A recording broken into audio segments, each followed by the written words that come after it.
with crime, that we are not allowing some people to be benefiting from criminal enterprises and keep our African territory safe, and then do things and say benefit from each other, because this has always been there. But trade by barter was an economic system that was not just a European concept. It was in Africa. There are people who are cultivating yam here can sell their yam to people who are selling goat there, and those exchanges were happening. That exchange can still continue. And I think this is what Africa needs, to be able to break the barrier and bring a unity so that we can compete globally with the world. All right, so coming back to this cut in ex-depot price, 15 naira cut, how do you think all marketers would react, respond to this? All marketers, competitors, how would they react to this coming from Dangote? In a market economy, nobody tells you how to react. It's the dynamics of the market that tells you how to react. If I move my petrol price, as people are selling now, some people are selling 1,268, some people are selling 1,260. People can drive 10 kilometers to go and buy from the one on 1,260. Yes. If you have your depot and nobody is buying from you, nobody will tell you to change your price, as long as there's an alternative. That's what it is. So everybody will adjust. So if I want to buy my petrol, I will go to where the price is favorable to me. Even if it is 2 naira difference, you will see queue. And those who are selling at high price is only the people who are in haste or circumstances made them not to be able to drive to where they are going, that they will see enter those filling stations. So the market itself will regulate itself. It's a natural mechanism. So as prices are coming down, and you say you are not going to sell at your price, the people who are bringing import will tell you and say, okay, well, this is the cost of our importation. And they don't like you in the first place because it's competition. It's not cooperation, it's competition. And everybody is looking for where to take advantage.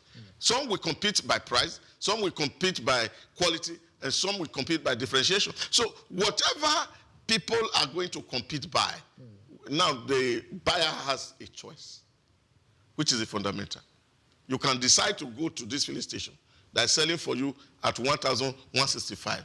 And if you are so rich and blessed, you can go to the one that is selling for 1,300. The choice is yours. And in marketing, they tell you that every consumer is rational. So how will this reflect in the economy in terms of transportations? Will bus fares go down? In terms of businesses, would in energy prices, would businesses, how would it affect and would it somehow bring down inflation? Well, I don't think our inflation has moderated a great deal. And the cut in price, I don't think is so significant that can determine whether inflation is going to go down drastically. Because there are a whole lot of factors that are responsible for inflation. Okay. It's not just petrol price. There are other factors. For example, the issues that have to do with logistics. Yes. That has not been fixed. So transporters will still charge their fare. We still have a lot of miscreants who are on the road, who are taxing, what is it? The truck drivers and the rest. No, the transporters. The downfall drivers. Yeah, but because you see, most of the time, it's not even the downfall driver or the yellow bus driver that determine the cost of transportation. It's the miscreant on the road. Okay, the ones collecting. Yes, of course, they are the ones that determine the price. So these are all factors that we need to clean up. And definitely, we must find a way to clean up. And how did we arrive at this? And it's a simple analysis. Because we have not been able to really make rules and regulations for people who are not living well. And some people are just deviant by birth. Abandon home, smoke Morocco, stay under the bridge for a while, and then they become landlord under the bridge. But there are some who work for the NURT who collect. Leave the NURT. Are we going to remove them? Because they also determine prices, bus fares too. Yeah, but that's what I'm saying. These are associations of transport owners, who come together to organize themselves in packs. And every association, whether it's SOUQ, whether it's NUT, take money from their members. Okay, yes. Every lecturer in Nigeria University contributes to SOUQ. every teacher in primary school or secondary school contribute to NUT. They take it straight from their salary. So it's not different from what the NUTW are doing. The same thing. It's not the workers it's the bus fares, the tax they collect from the bus. No. Are they the ones contributing? No, you are going to load, then they tell you how much you are going to pay for loading in that environment. So that's what they collect from you. But are you saying, so every downfall driver is a member of the NULT? Oh, yes, most of them are. All of them? Most of them are. And that is why, of course, there is no revolt. These downfall drivers, I've spoken to them. They say they can't really do anything because by the time they come to you and ask you for money, you don't give them. They remove something from your car. They are members. If they don't have vehicle, they will go to the park. If their vehicle is not working, they are in the park. So the truth is that those things are there. How do we organize it in such a way that the state does not allow this to fester, that the state itself can actually control the park? And I think Adam Oshomole had that model in Edo State. Okay. The next 1 minute to go for break. He did. And of course, the era of having NURT determine or staying on the road to harass buses ceased for a while because they eventually organized it. And those who were their key people, they employed them as government staff, that they were generating revenue for government and not for their private pocket. So I think most state government can actually take that decision to see how to actually integrate these people into their fold. And those areas are no longer governed by individuals, but they are now governed by government. Then, of course, those activities you see there, where people are smoking weed and the rest of it, then government can sanitize it. And not every dickery become there. Because when you look at how they operate, especially in the Lagos metropolis here, they operate by the instrument of violence. And that is what it is. And people who don't have value for their lives, most of them are the one who you see on that road doing that kind of job. Do you think Lagos can actually rid themselves of this? It can be done. Because politicians use them also for elections. It can be done. That does not stop you from using them. You just need to give people a hope for a good life. And I think that's what everybody needs. And at the end of the day, you go and check the history of those who are doing well today with plenty of money in their hands. I don't think they are praying that their children should do what they did. We are seeing some of these members sending their children abroad. Because it's not a life that they want to live. Circumstances force them into it. And if state can remedy those situations, many of them will be out of it. How do we rescue these people out of these streets and ensure that the state have control? Is it a government responsibility to rescue them? It is government responsibility. It's government responsibility to ensure that these people that have found themselves in this situation are rehabilitated. And I don't think that should be like a rocket science. Thank you very much, Dr. We're due for a break now. We'll go on a short break. It's SOUQ Business Landscape. We'll be right back.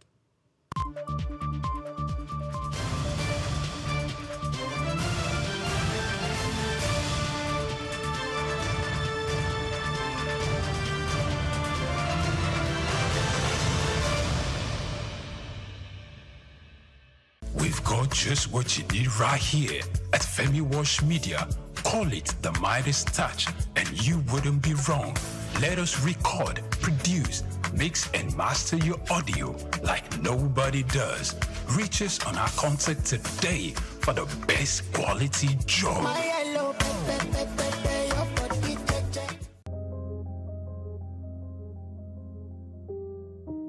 Every time you spend money, you make a decision, not just about what you buy, but about the kind of economy you want to build.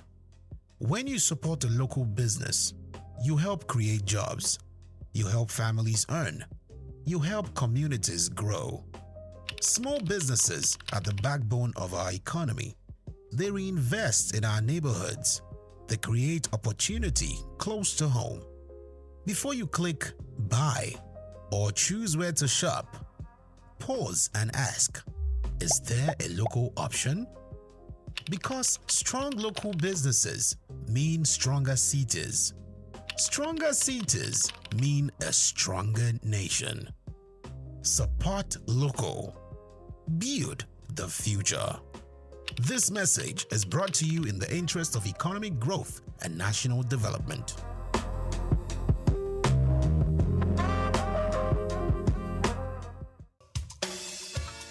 Fellow Nigerians, did you know that constituency and executive projects in your communities are not gifts from your legislators? They are projects sponsored by the legislators and funded by the federal government to improve your life and the lives of those around you.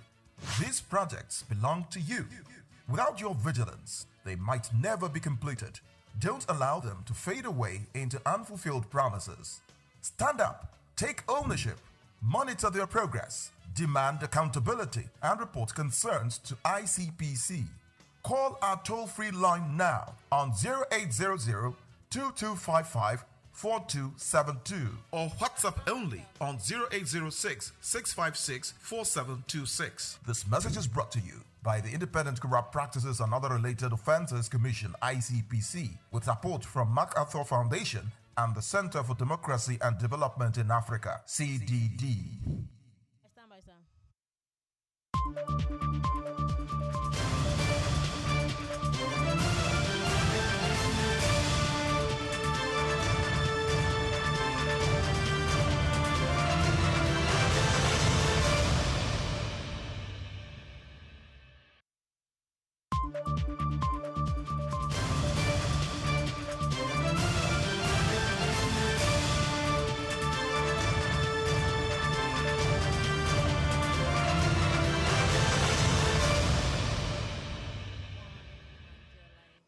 Welcome back to SOUQ Business Landscape. Smallholder farmers in Benue, Nasarawa, Ogun, and Edo State are set to benefit from affordable access to tractors, irrigation systems, and other modern farming equipment under a new partnership aimed at boosting agricultural productivity and food security.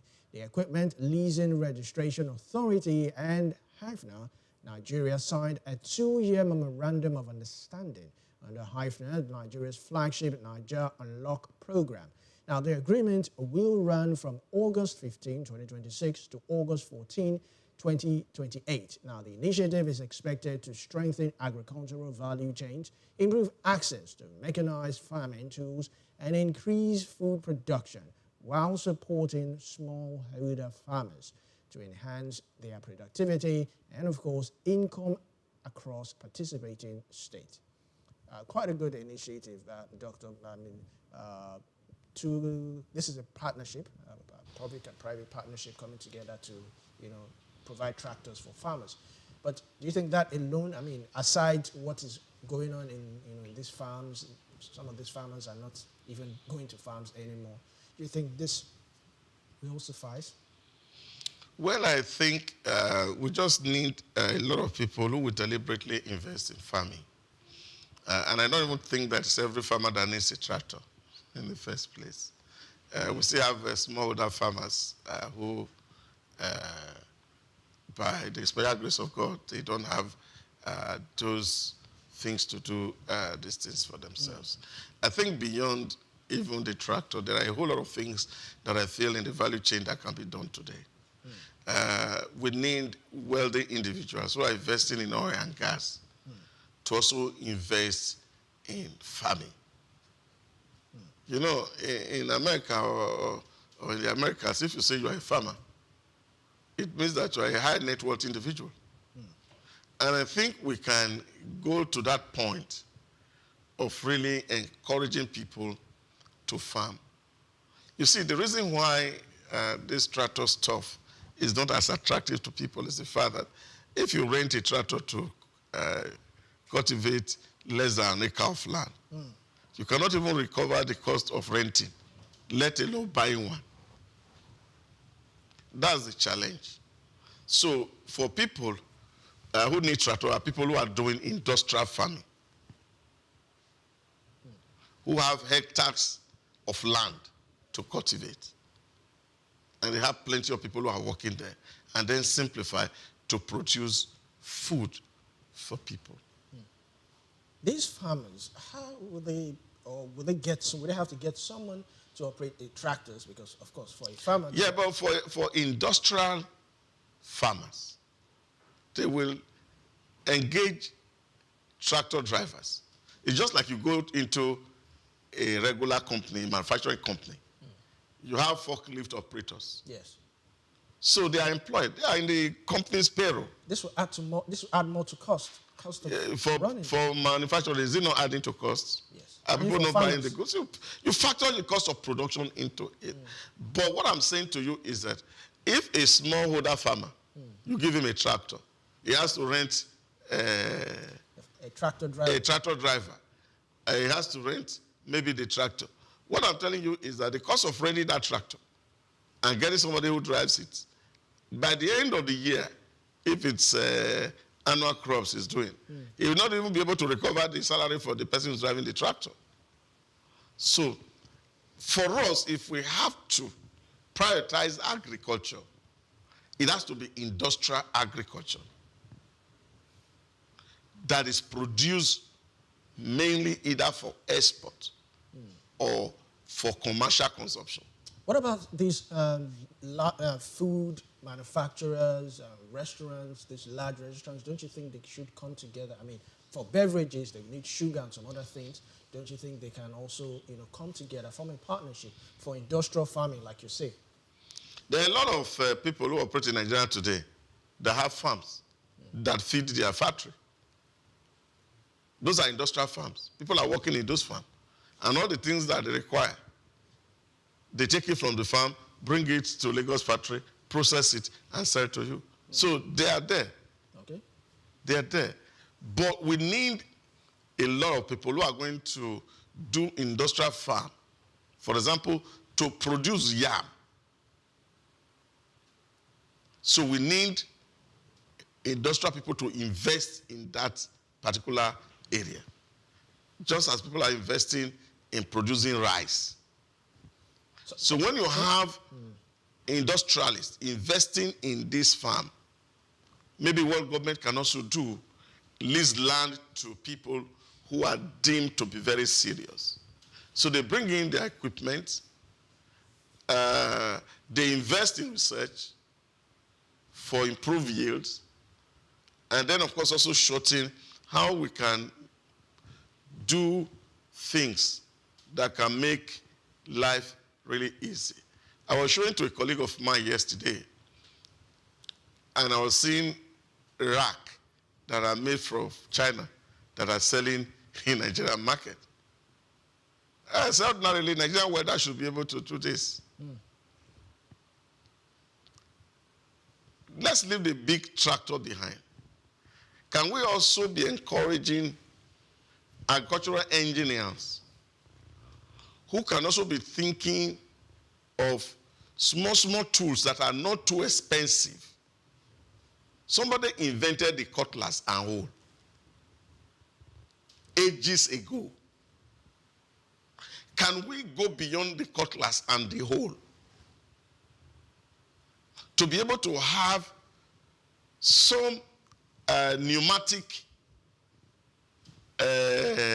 equipment? Technology.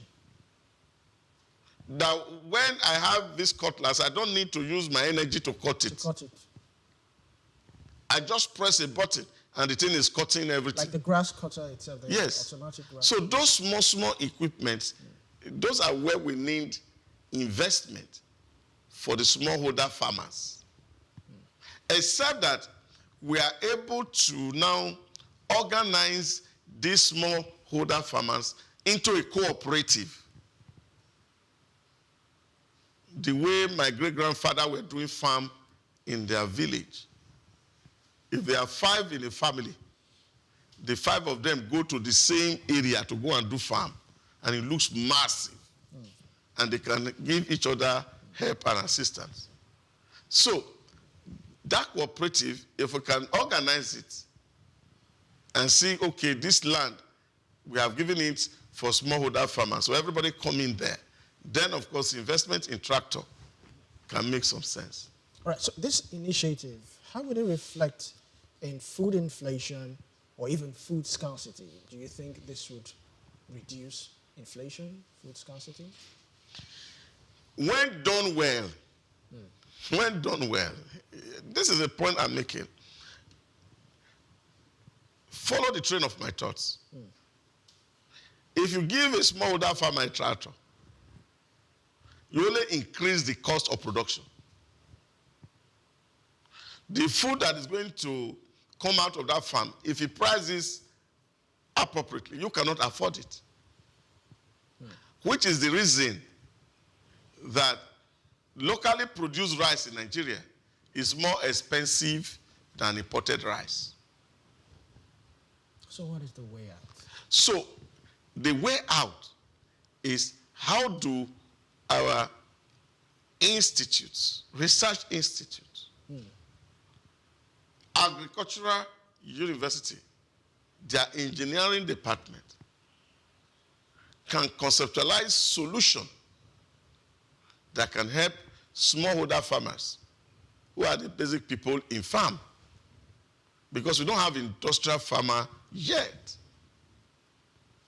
So those smallholder farmers who are doing farm in the village, that's the point I'm making. If you constitute them into a cooperative and they are having one portion of land that everybody can hire money together to rent one tractor or two tractors, by the dynamics of the economy of scale, their involvement or investment will reduce. So if I'm renting your tractor for 1 day, and the cost of renting that tractor is 100,000, for example, and then you have only 1 acre to cultivate. If the tractor finish work by 8 or 10 a.m., you pay him the 100K. Yes. No more work to do. Yeah. But if you have 10 people who have farm in that environment, and everybody contributes 10,000 to rent one tractor, and it does the job in 1 day. So when you are factoring the cost of hiring tractor into your production, it won't be 100,000. Yes. It will be 10,000. Yes. And that will affect the cost you are going to sell your products. That's the point I'm making. So if you are giving tractor to smallholder farmers, it will solve the problem. So, but I think that where we need incentive is that we need people who are going to do agriculture in large scale, not small scale. It's not today people have been investing in tractors in Nigeria. When the farmer governor came into office in Niger State, he did a massive investment in bringing tractor to Niger State. How this has translated into food production and the cost of food is yet to be desired. So we must understand. But Doctor, there are other factors. If you look at it, there's insecurity, there's logistics. Let's not be talking insecurity. I don't like that conversation around insecurity. It's just a way of evading things that are... What about logistics? Logistics are there, but the thing is that when are the food, has the food been produced? If the food are produced, then you say, okay, we can't take the food to the farm, to the market. And has the food been produced? Are farmers going to farm? You see, the issue is whether farmers are going to farm. Where are the farmers itself? When last did you go to your village? It's been a while. How many people in your village are doing farm? Is it because of insecurity? So we must understand the nature of our problem. Let's not be pushing issues.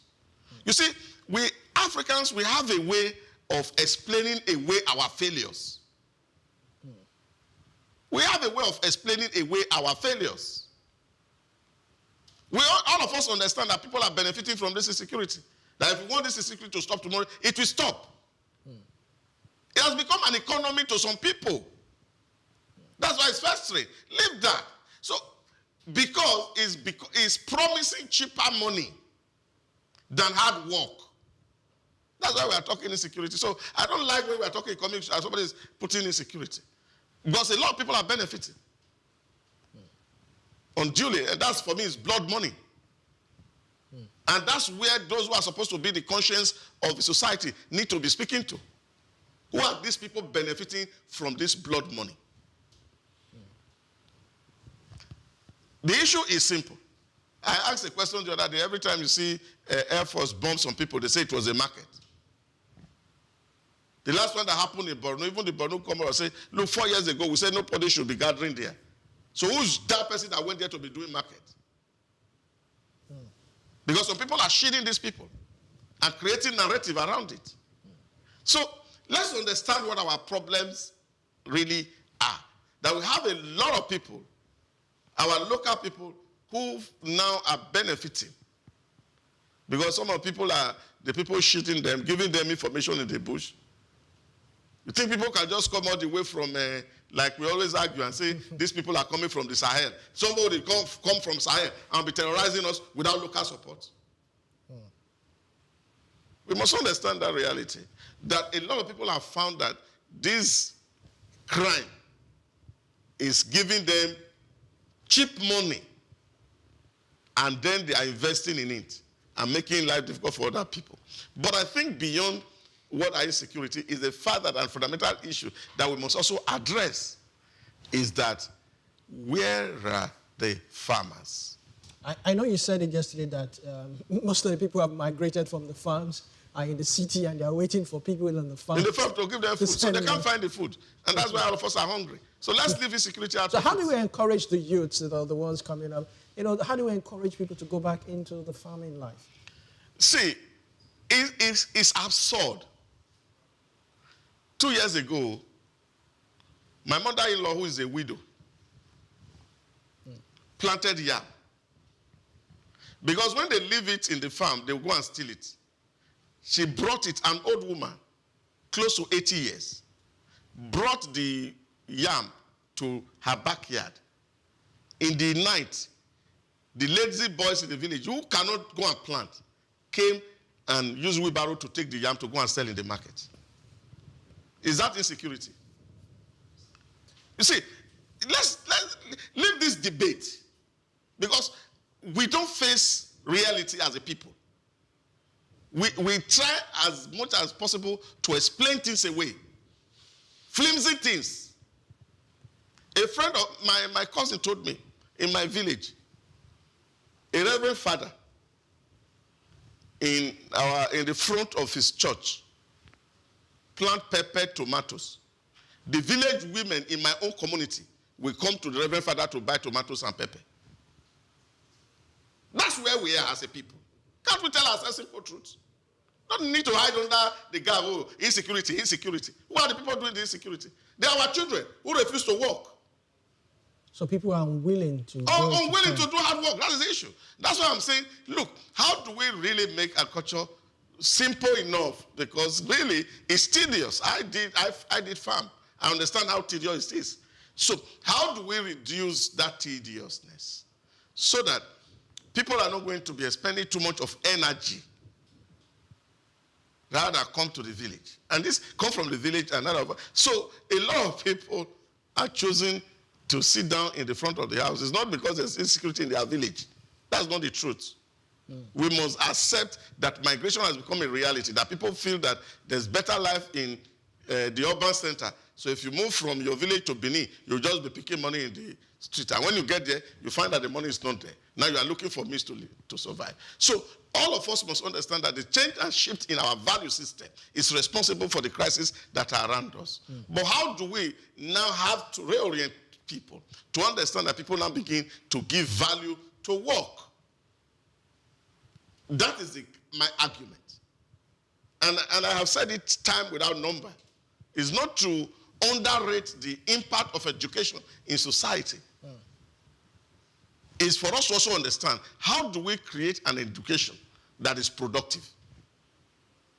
But you have also said that everybody does not need to be a graduate. That's the point. So what do I need the graduates to do? To speak grammar? To work in an office. So what if what I'm doing in my hand is giving me money and I'm eating and I'm living well? So what do I need to work for office to do?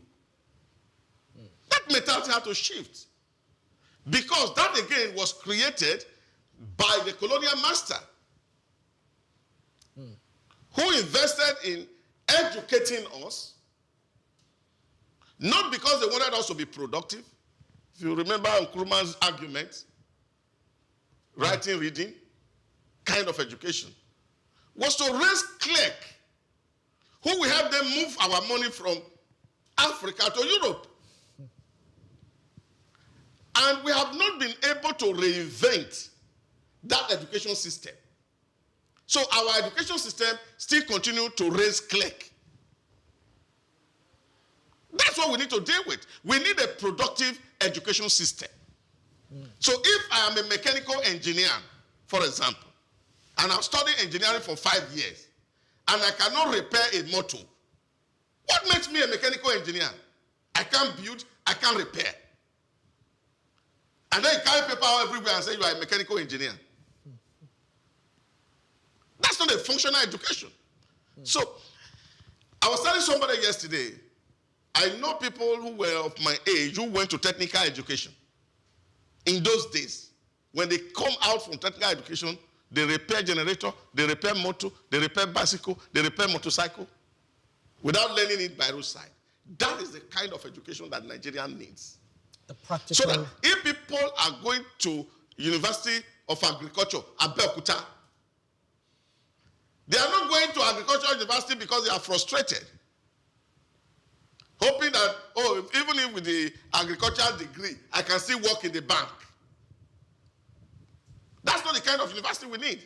We need the University of Agriculture that will invest in research, make agriculture attractive, so that even the young people who are studying the agriculture, they will leave the school and not be carrying CV to look for factories where they can work, that they are creating their own wealth based on the knowledge that they acquire.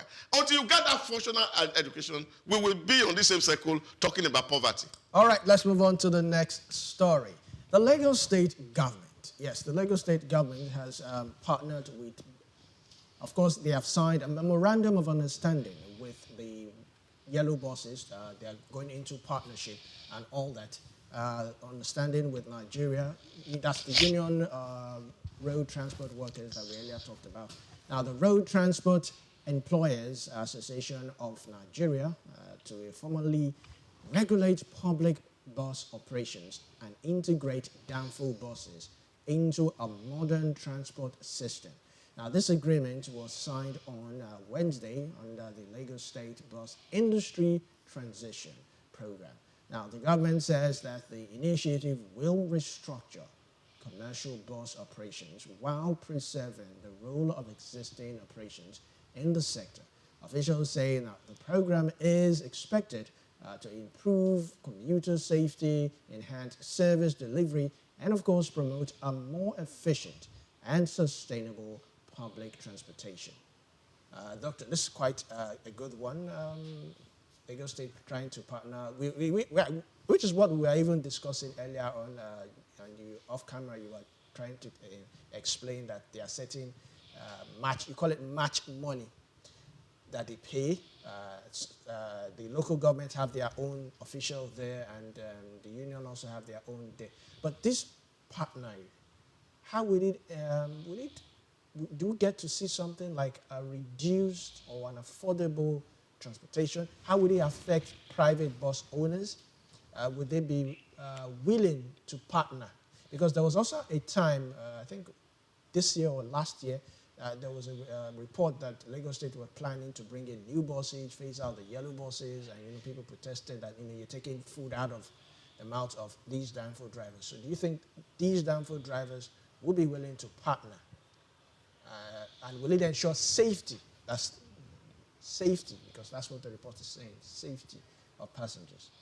Well, I'm not privy to the detail of that MOU between the Lagos government and the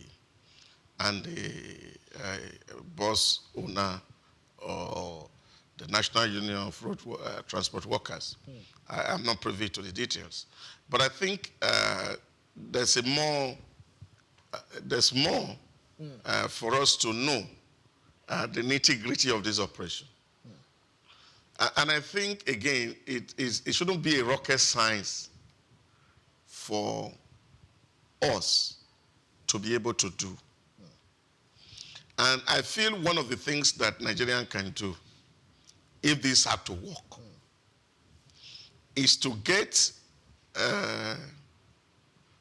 or empower local car manufacturers to be able to get affordable insurance to phase out these vehicles that are rickety and constituting environmental hazards. Is all of them or just the ones in bad condition? All the ULA buses, they are all in bad condition. But you're taking food out of their table. That is the point I'm making. You see, when you go to Europe,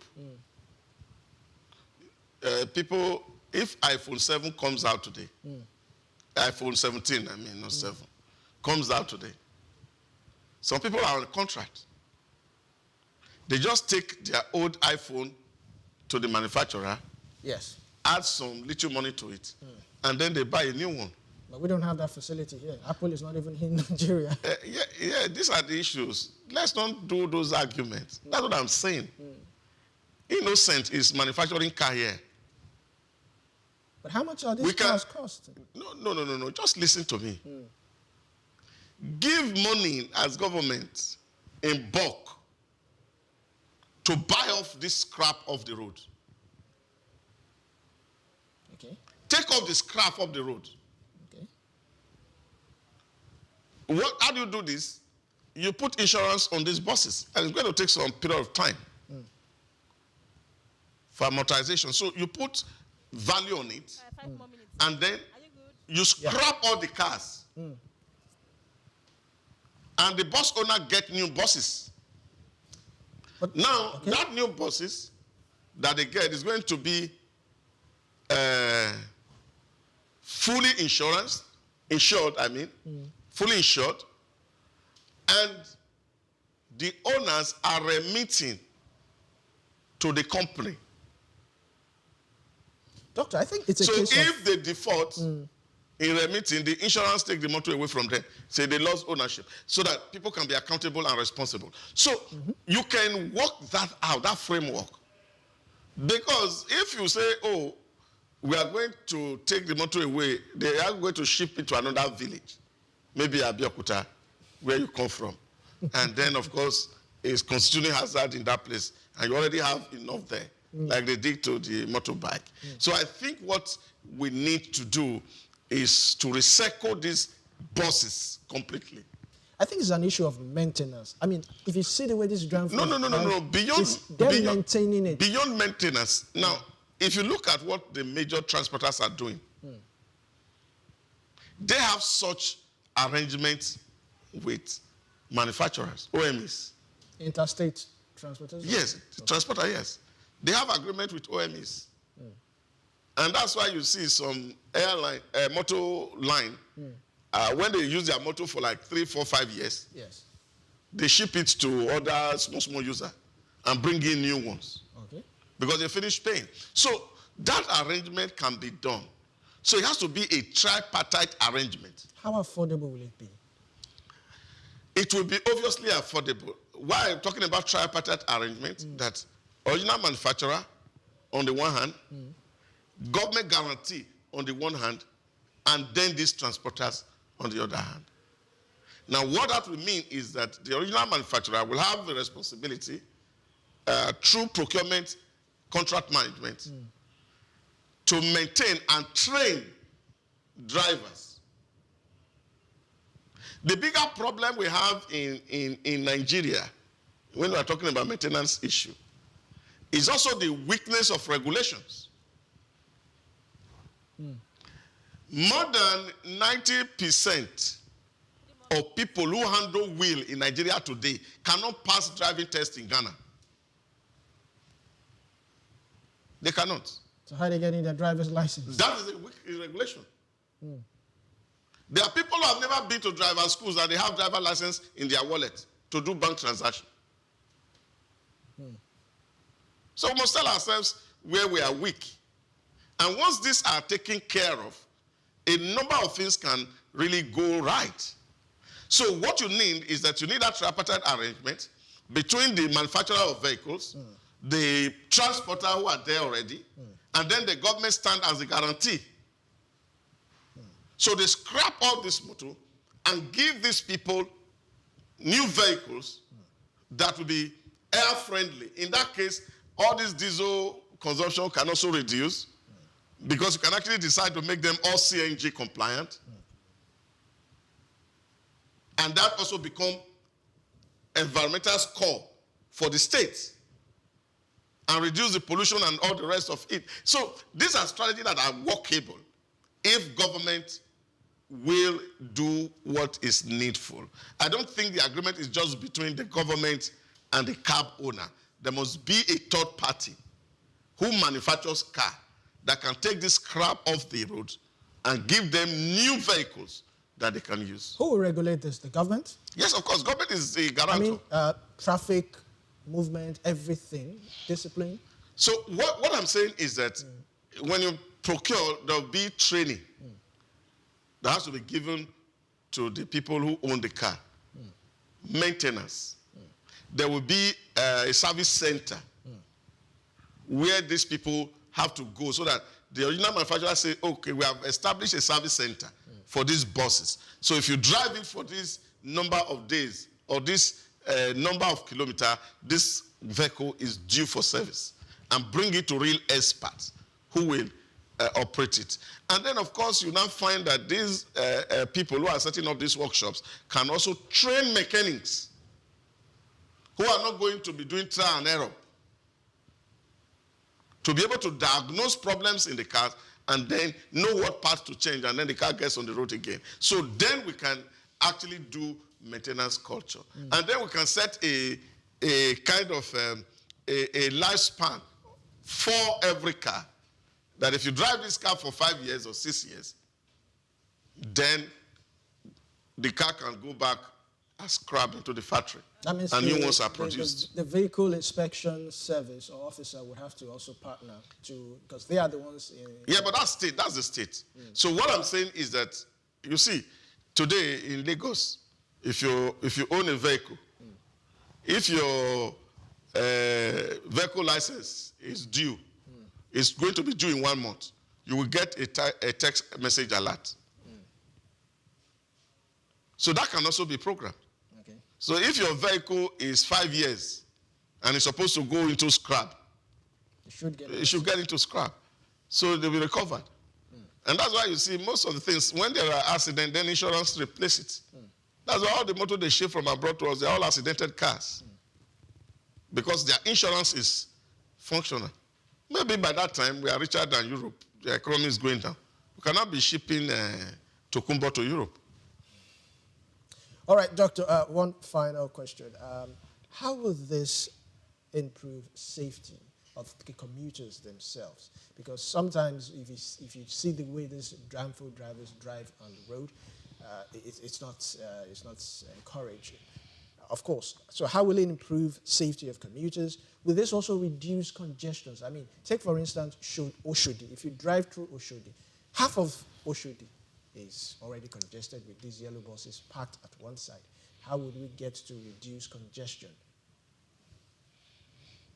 It's simple law. Everywhere I've been to in the world, there's nowhere car stays in the park. Vehicles are on the move. All the places I've gone to, except in the airport when they are waiting for passengers to come. The cars are on the move.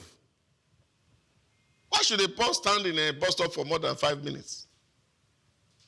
It shouldn't. People should be on the move. Who should regulate this? Yeah, of course, again, these are the things that we're talking about.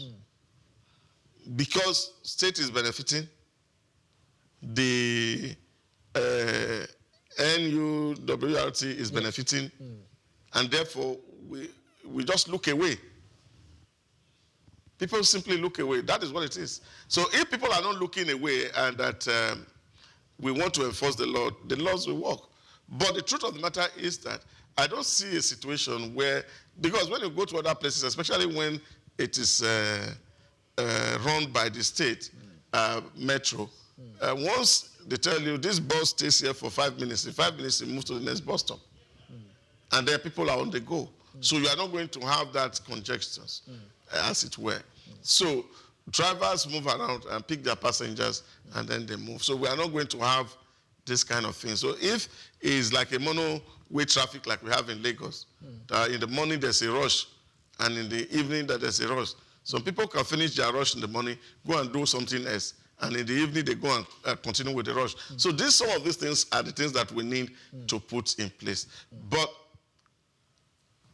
for a mega city like Lagos, I don't think that we need these yellow buses. Well, this is where we would round off for today on SOUQ Business Landscape. The headlines may end here, but the impact continues in our economy, in our businesses, in our everyday life. Stay informed, ask the right questions, and make decisions backed by insight, not just headlines. I am Olumide Shokoya. Thank you, Dr. Idausa Osamanze, for gracing this program. My pleasure. Have a productive day.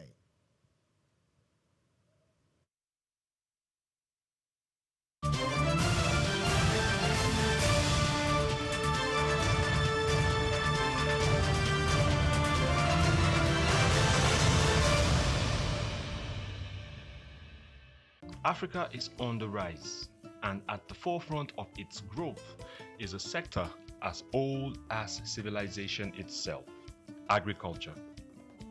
Once marked by subsistence farming and challenges with food security, agriculture in Africa is now experiencing a powerful transformation.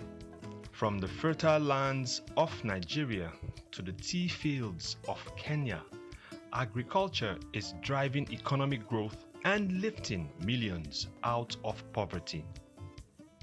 African governments and internal investors are taking notice, pouring in resources to support smallholder farmers and expand sustainable farming practices.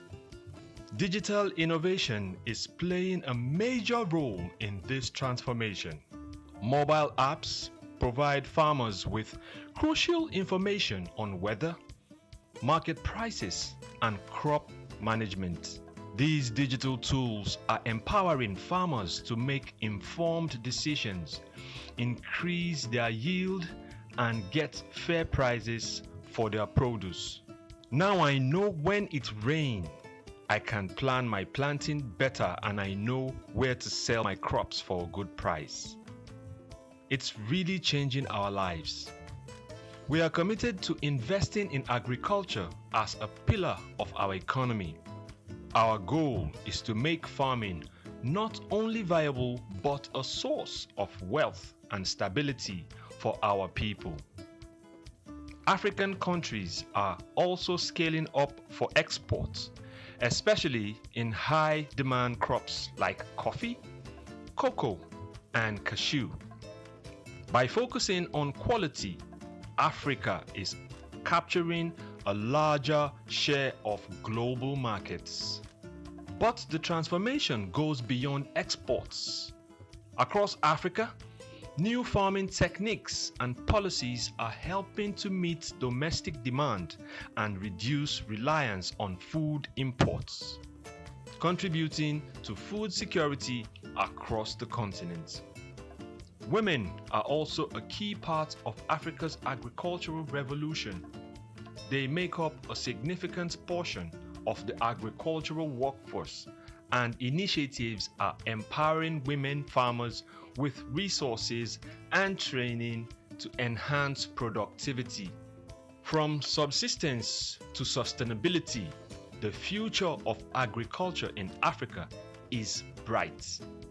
With innovation, investment, and resilient communities, Africa is sowing the seeds of prosperity.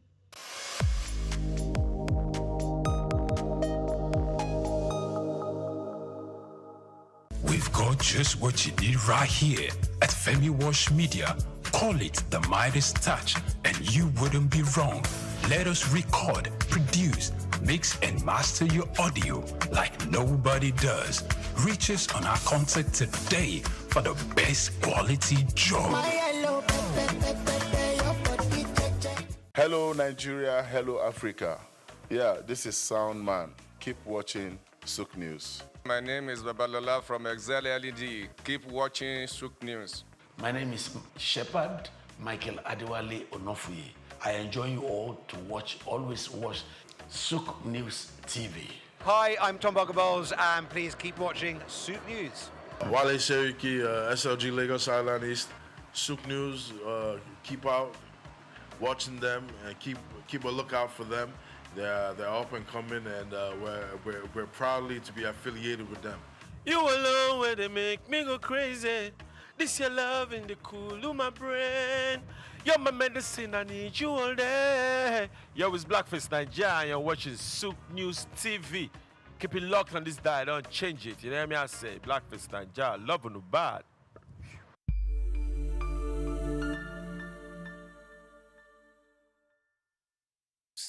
You have a job offer, they're going to pay you 800K per month, but you work 7 days a week, or except public holiday. Or you earn 500K per month, but you work 5 times a week.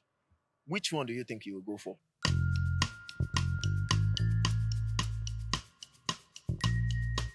I think that 7 days a week will be better. Because of the Nigerian stress and everything. The stress in Nigeria now is crazy. Well, I'll definitely go for the one of 500K because my mental health is very, very important. I mean, what's the purpose of working when you don't have the time to spend the money you're working for or have some good time with your family? So my mental health is going to suffer. I'll go for the one of 500K because the pay is okay, same as one of 800K, and I have to work 5 days, so I get to rest, and I'll have more peace of mind. Like, that's just it. Okay, that's actually very tricky. Considering the Nigerian economic system, I would go for the 800, along with side hustles and all that, because it's something that could cover up for a lot of things. I'll go for the 500K one, because I like my peace of mind. I like rest days. How many public holidays do we have in a year? It matters. It matters. At least I'm guaranteed my Saturdays and Sundays peace of mind. Not that you'll be calling me to work on Sunday because there's no, I don't want that. Probably go for the 500K a week. That's more sustainable. I can't work 7 days a week all my life. I'm human. I need to sleep. I think the 500K one, because at least I still need time to rest for myself. So yeah, I think I'll prefer the 500K one. I'll go for the 500K for 5 days because I don't think I can do the 7 days per week, just working non-stop. It's very exhausting for me because I think as humans we need sometimes to relax, take a weekend off, play basketball, something, but I can't do the 7 days per week. I prefer the 5 days.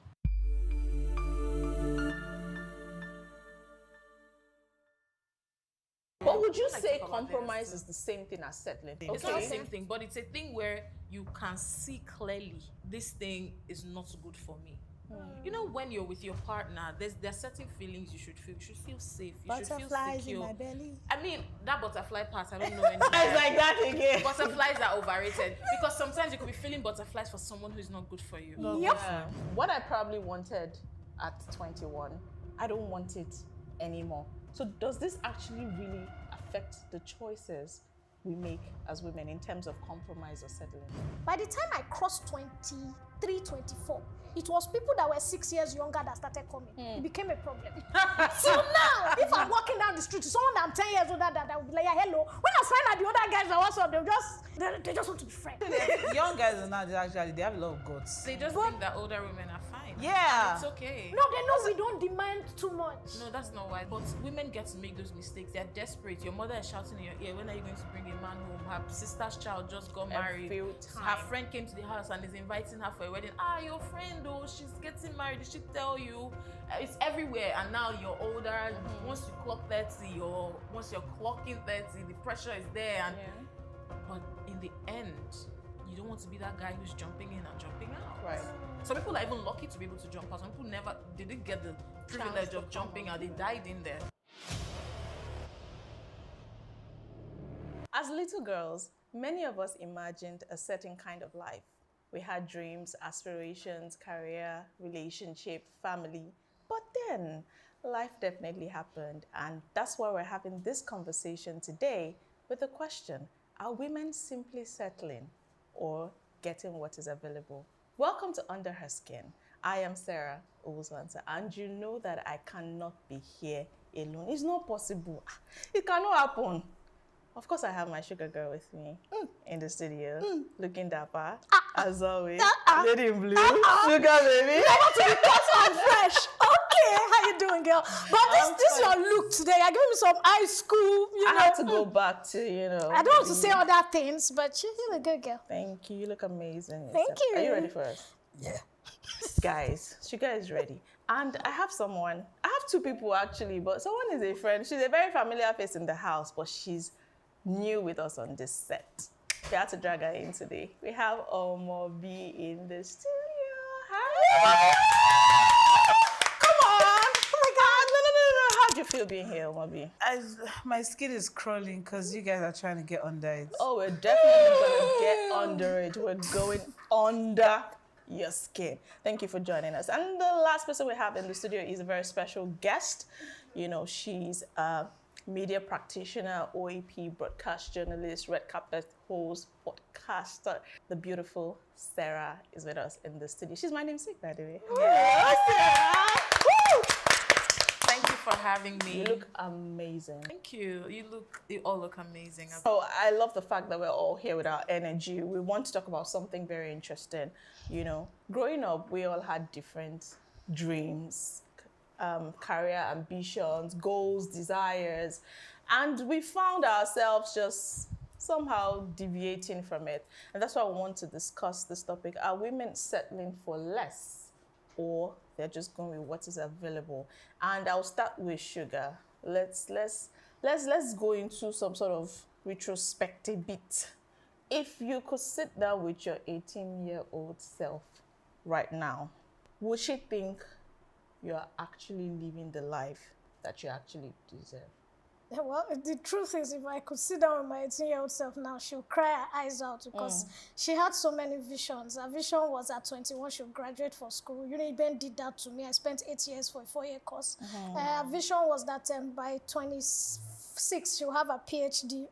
I met somebody I fell in love with. I sacrificed my master's fee for a school fees. Never happened.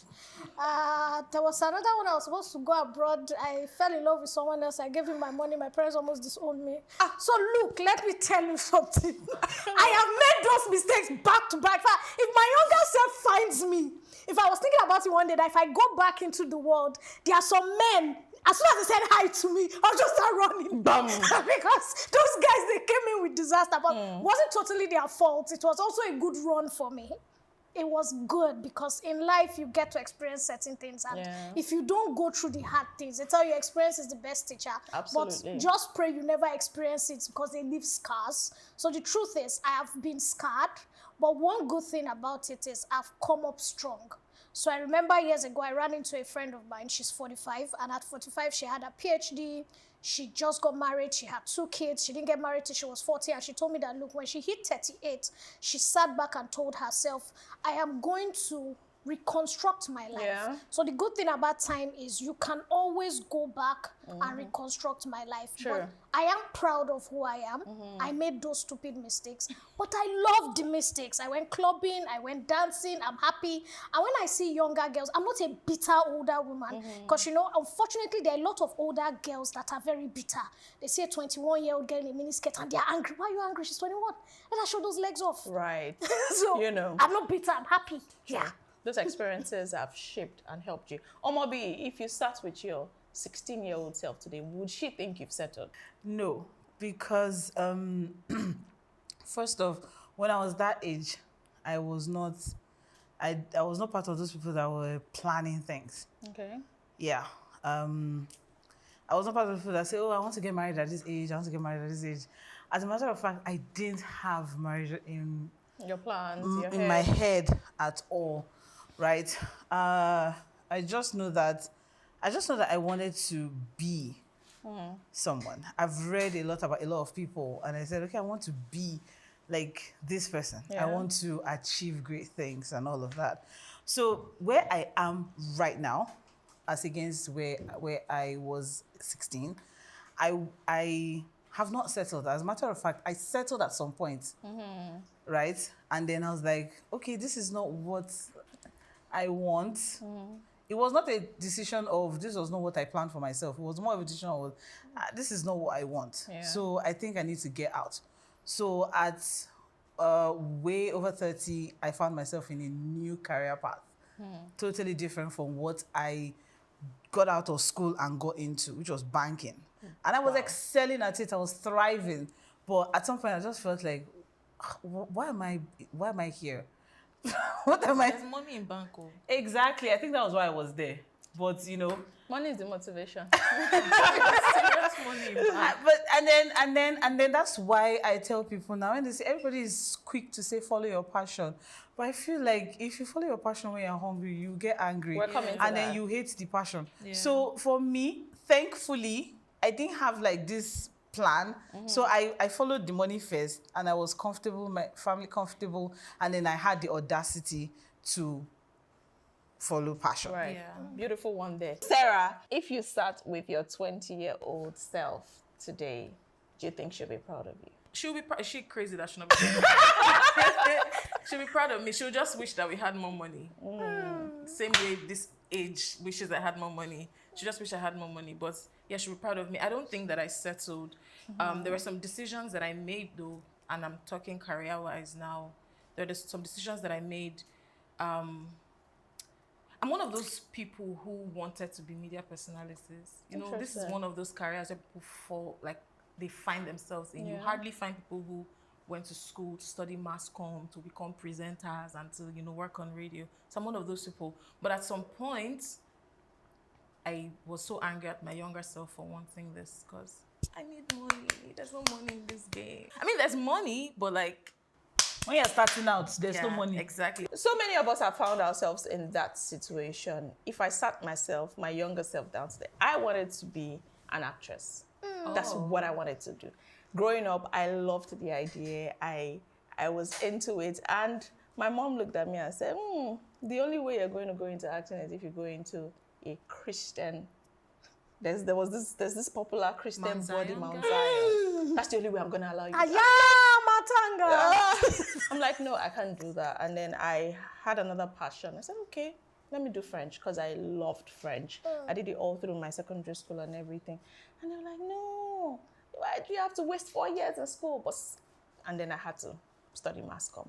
But sitting down and looking back now, I should have studied French. You'd have been, you know. You'd have been richer. Like, you understand? It's just about the money, man. Yeah, Like, money is a let's good just chill. motivation. So many of us have gone through these processes. Life has But can I just say something happened. as regards the actress dream? Yeah. Right. So I get where like your mom is coming from, modesty and all of that. She doesn't want you to be kissing and rubbing chest, because there are a lot of I don't want to say religious, but there are a lot of modestly inclined actresses out there. And that's where, you know, this whole settling conversation also needs to come in, because some people, they need to expand their orientation. Because I feel like if you expand your orientation, then you'll be able to understand that there's so many opportunities in what you want, rather than just settling with what is available. So if a child like wants to be an actor, I mean, this guy, what's his name? This James Caviezel guy, the guy that did Passion of the Christ. He's fine. He's not doing like mainstream Hollywood movies, but he's still doing movies, like really cool movies, and he's still really good. And then you also have the other guy that doesn't kiss anybody in movies except his wife. But you know, that's not at Nollywood, the time, That's not exactly. Nollywood. At the time That's this not conversation was going on, it was so many years ago. We didn't have all of this.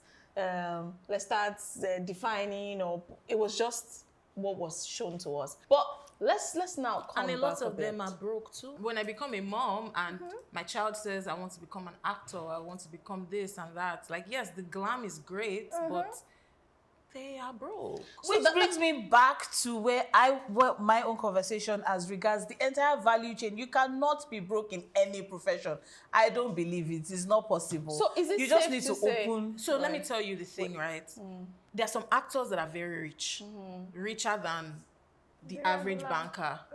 But the average actor on the level of that average banker, by that I mean the banker who is less than 3 years in the banking industry versus the actor who is less than 3 years in the acting industry. The banker is making more money. So that's where So if you're a parent and your child comes to you, especially those ones who, it's a different thing if you have connection. I don't think I have connection yet, but I believe that by the time I have children, or by the time they grow enough to act, they can thrive on maybe my relationships to get gigs and stuff. But like, imagine a world where your mommy and your daddy, nothing concerns them in the entertainment industry. Where do you want to start from? So Sarah, Like, are you can't saying make that money we're that in a way. space where survival is killing ambition? Absolutely. This is Nigeria. Absolutely. I don't think it's only Nigeria. I think it's all over the world. I don't think agree. the mistake is sometimes there are certain professions you can't do one job at a time. So if you're a creative, 90% of creatives, even when you look at the Mel Gibsons and all that, when they give you their stories, they were not able to do acting for a while. They were there for 5-6 years before they got their big break. So they were doing other things. They were working. Exactly. They were waiting. So same thing. I used to go for acting auditions. Yeah. All the top actors now, when we see on red carpets, they all scream, this babe, because we used to all sit down and hope they are going to call me. We were all doing 3-4 things at the same time. Yeah. At that time, Uzo was working at, I don't want to call the name of the network company. Some other people were bankers. Some other people were teachers. I was working at the hospital front desk, because a creative space, even as presenters, my first creative space as a presenter, I was on air 3 times a week. I was earning 25K. How are you going to cope? So automatically, we all had side jobs. So you have to have a side job.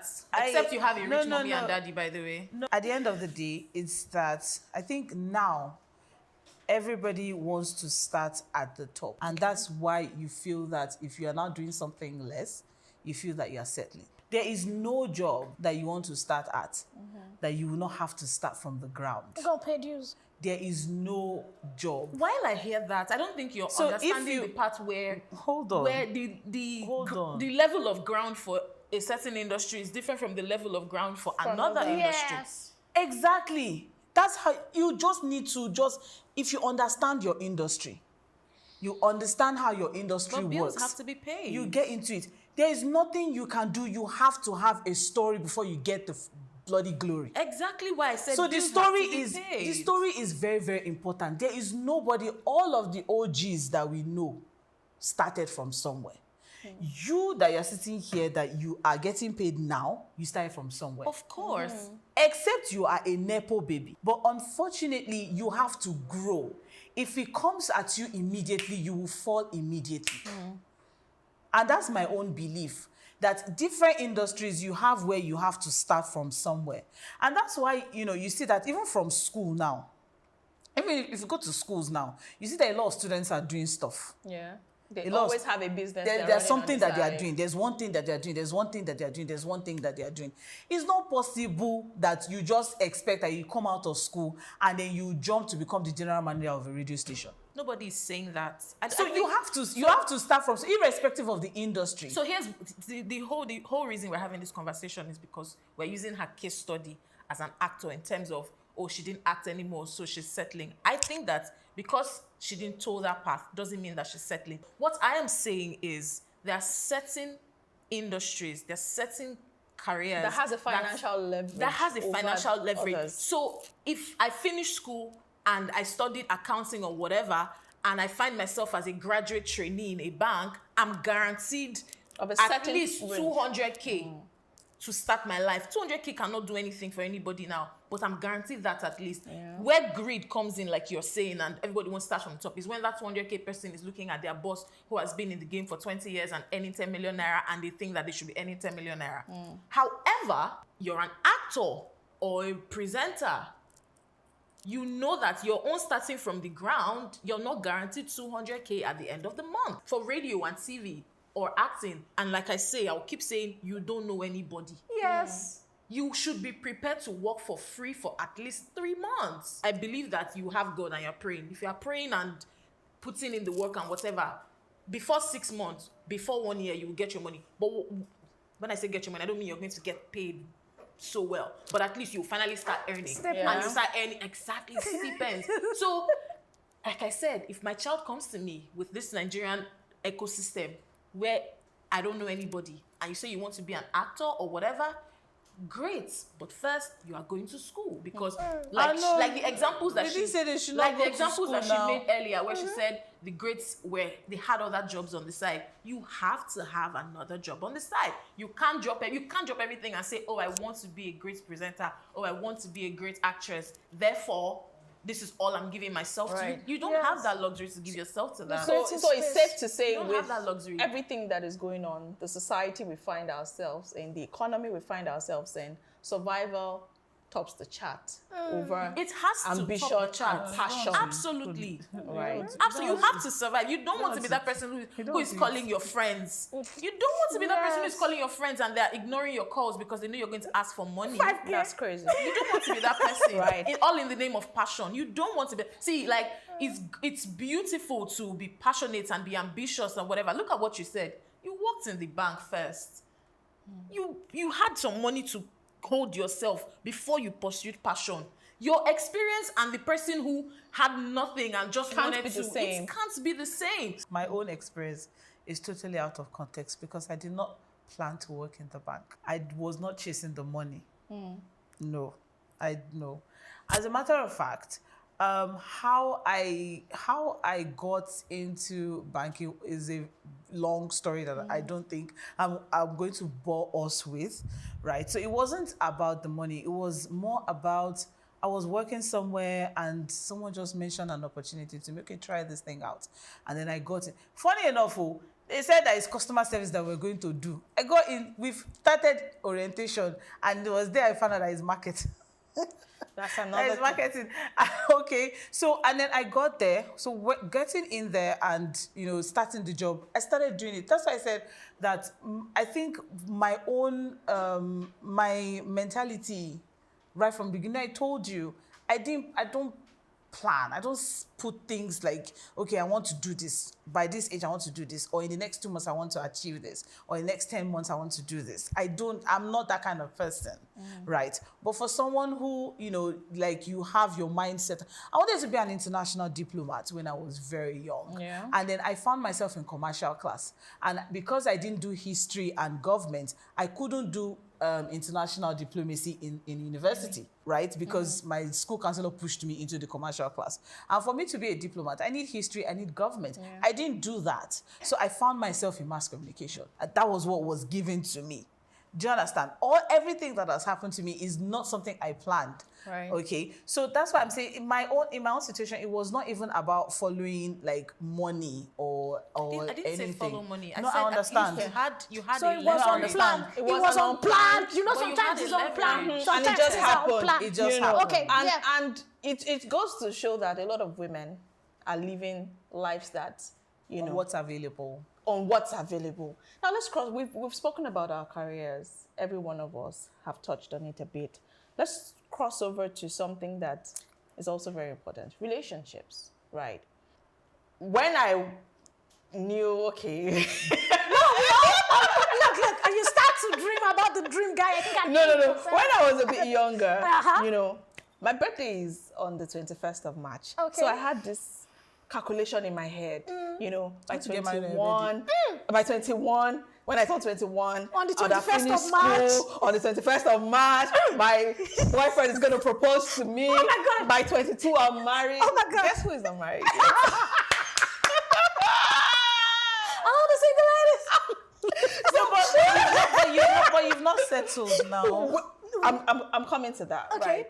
That was I always wanted to get married early. Okay. I felt like there's no point. What are you? I finished school at 21. So I felt like, okay, get married early. And then life happened and we're still going. But what's your dream guy? I want to know TDH, fair. We're coming to that. So imagine a woman. Are you matchmaking? In that scenario. I want to know. In my scenario, for example, and then let's say she turns 33, right? She's still not married. And she meets somebody that doesn't tick the All the major boxes. aspect of our boxes. Now, I wouldn't say all the boxes because there are some things that you can compromise on, truthfully. Yeah. But there are some things that you cannot compromise, give or take. But she's looking at it that Time is ticking. time is ticking.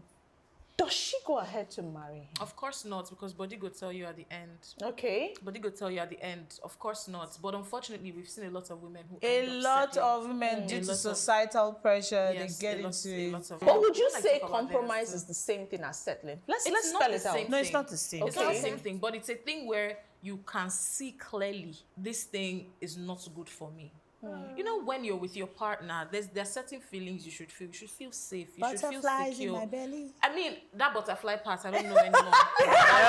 that was like, as you get older, You don't feel butterflies like that again. Butterflies are overrated because sometimes you could be feeling butterflies for someone who is not good for you. Yeah. And most of So the times and a lot they're of really not times with these women who make mistakes by marrying the wrong guys, they It's could see that butterflies. he wasn't good for them, but it was the butterflies. I just feel so mushy. No, you can't feel mushy mushy.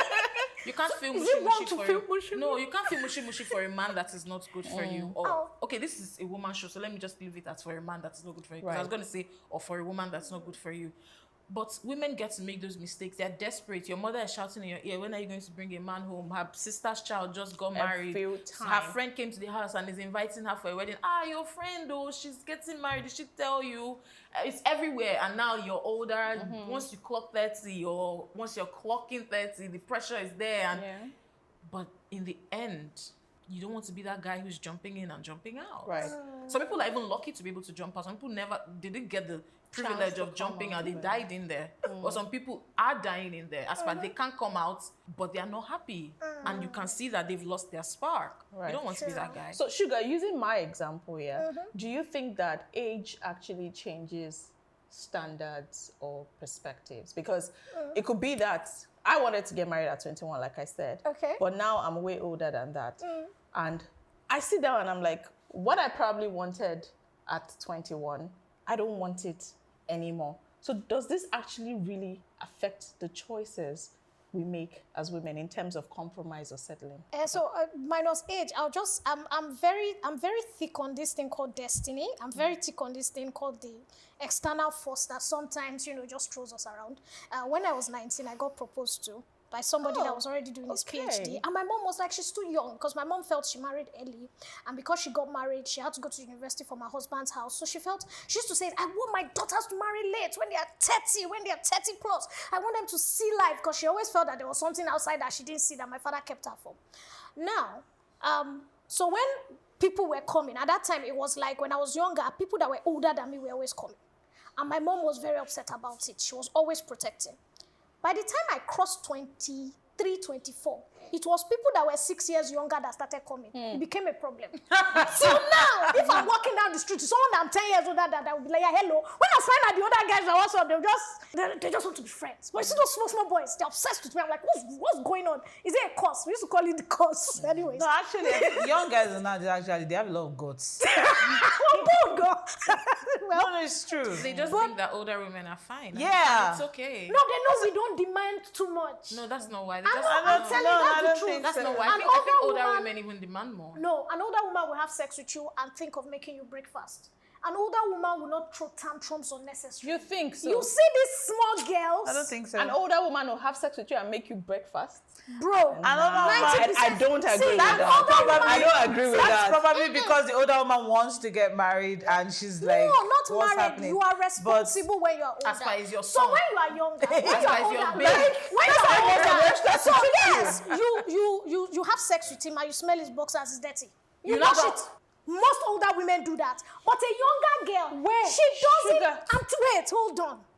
Now, let's be honest. First of all, why are you sleeping with See, a man whose boxers is I'm dirty? just saying, for example, you do. Why are you sleeping anybody's box? We all do. When they are taking it, you want to give him a head. You're going to smack the So in the process of trying to do that, you have to say, Damn, it smells so good, but that dick looking at me, so I gotta get down on my knees. Anyway, at the end of the day, Sugar, yeah. I put your mouth to smelly. Auntie, forget. But about- let's I'm just saying. So at the end of the day, older women, we tend to do things like when I used to date, before I got my permanent relationship, if I come to your house, it's mandatory I wash the bedsheet. And I used to say something. Who made it mandatory? Hold on. There was something I saw on X then, and the lady said, please always wash the bedsheet so that when I'm coming out, we wash the bedsheet. Because we are all sleeping with each other, right? Or bring your own bedsheet so that we are not... Why is he not changing the sheets before you get there? Why are you going like that? We are all sleeping on the same bed. It was just a statement that went down with me. And so there's a way that when you are older, you care for the man. When you are younger, he cares for you. So if you are dating a man that is like 6 years older than you, there are certain things, you are like the baby. He has experienced a lot, and you are throwing tantrums. But when you are older, you are more mature. It looks ridiculous when you are throwing tantrums. You look like an overgrown child. It's not cute, right? So you become the woman in the relationship.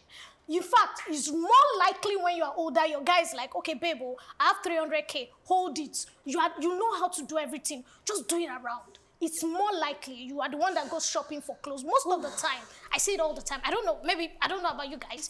Yes. No, because that is what older women are. When you start dating somebody... Why are you mothering your man? I'm sorry. When you are with a man, you become the mother. Even when you are 16, it's a norm. That's why when a man... Hold on. When a man is not feeling fine, who does he call first? He's not feeling fine. That's a different When a man has not eaten throughout the day, who does he call first? Babe, I've not eaten. Do you know what he's indirectly telling you? Is it possible to come over and come fix me a meal? Interpretation. Oh, serious? Good. Now, because of I don't want to be the woman cooking for a man, right? A lot of girls don't do that. No. But that's the reality. No, sugar. No. A lot of us that like to cook, okay? When my man calls, guess what? Oh, babe, I've not eaten. And I'm available. Oh, yes, it's a privilege. I go to your house and I fix you that nice meal. And when you're eating that meal, I'll be like, you like it, baby. When you're done eating that meal, come and eat this other meal. That is who I am. It's not a big deal. Not everybody can be like that. I'm trying to understand I totally something. agree. I'm trying to understand something.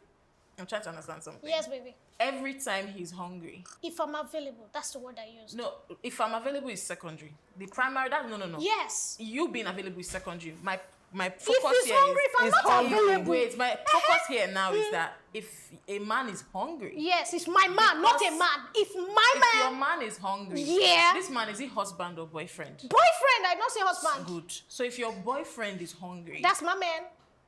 If your boyfriend is hungry in his house. Yeah, baby. While you're in your house. Yeah, baby. Or at work or wherever. Yeah, baby. His stomach is rumbling because he's hungry. Yeah, baby. That's my baby. What his brain does is to call you and say, Mommy, I'm hungry. You will not say, oh, my baby. Oh, baby. And then you will, if you're available. Yeah. You will now come to the house and cook for your man child. Him an amazing that doesn't know how to fix himself a meal. He doesn't know how to order child deck.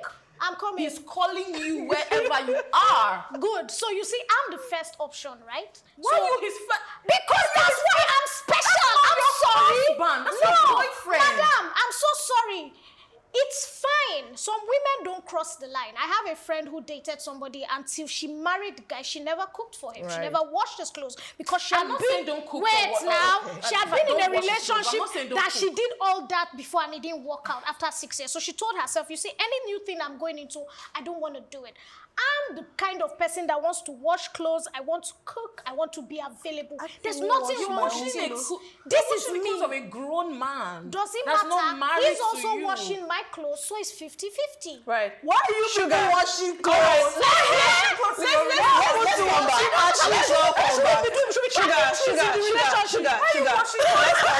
Let's come back. Man calling you because he's hungry. Why should a grown man not call you when he's hungry? So the conversation right now. Going there to cook. Why should I not go and cook? Who should I go and cook for? The man on the street? All right, let's come back. Let's come back, guys. Let her cook for a man. Sugar wants to cook for a man. Let her cook for a man. Something is established here. Despite the fact that, you know, we are aging. You wanted to marry at 25. It's 35. You're already 35.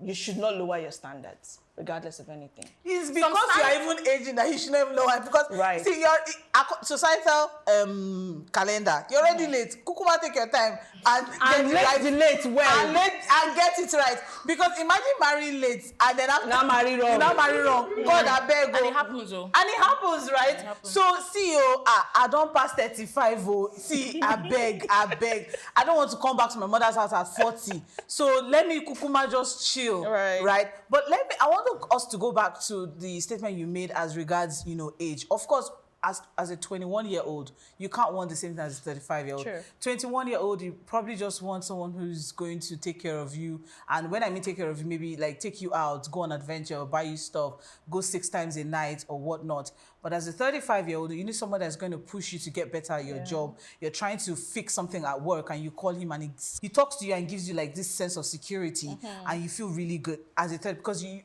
at that level where you're pushing career and everything. So you need like a strong support system, right? Because somebody that will understand that I can't be available every time for us to go to the Maldives, okay? But a 21-year-old who is still starting out in a career, yes, might have that opportunity. So yet a 21-year-old me and a 35-year-old me, definitely we cannot have the same thing. Yeah. So, but it doesn't mean that maybe standards have changed.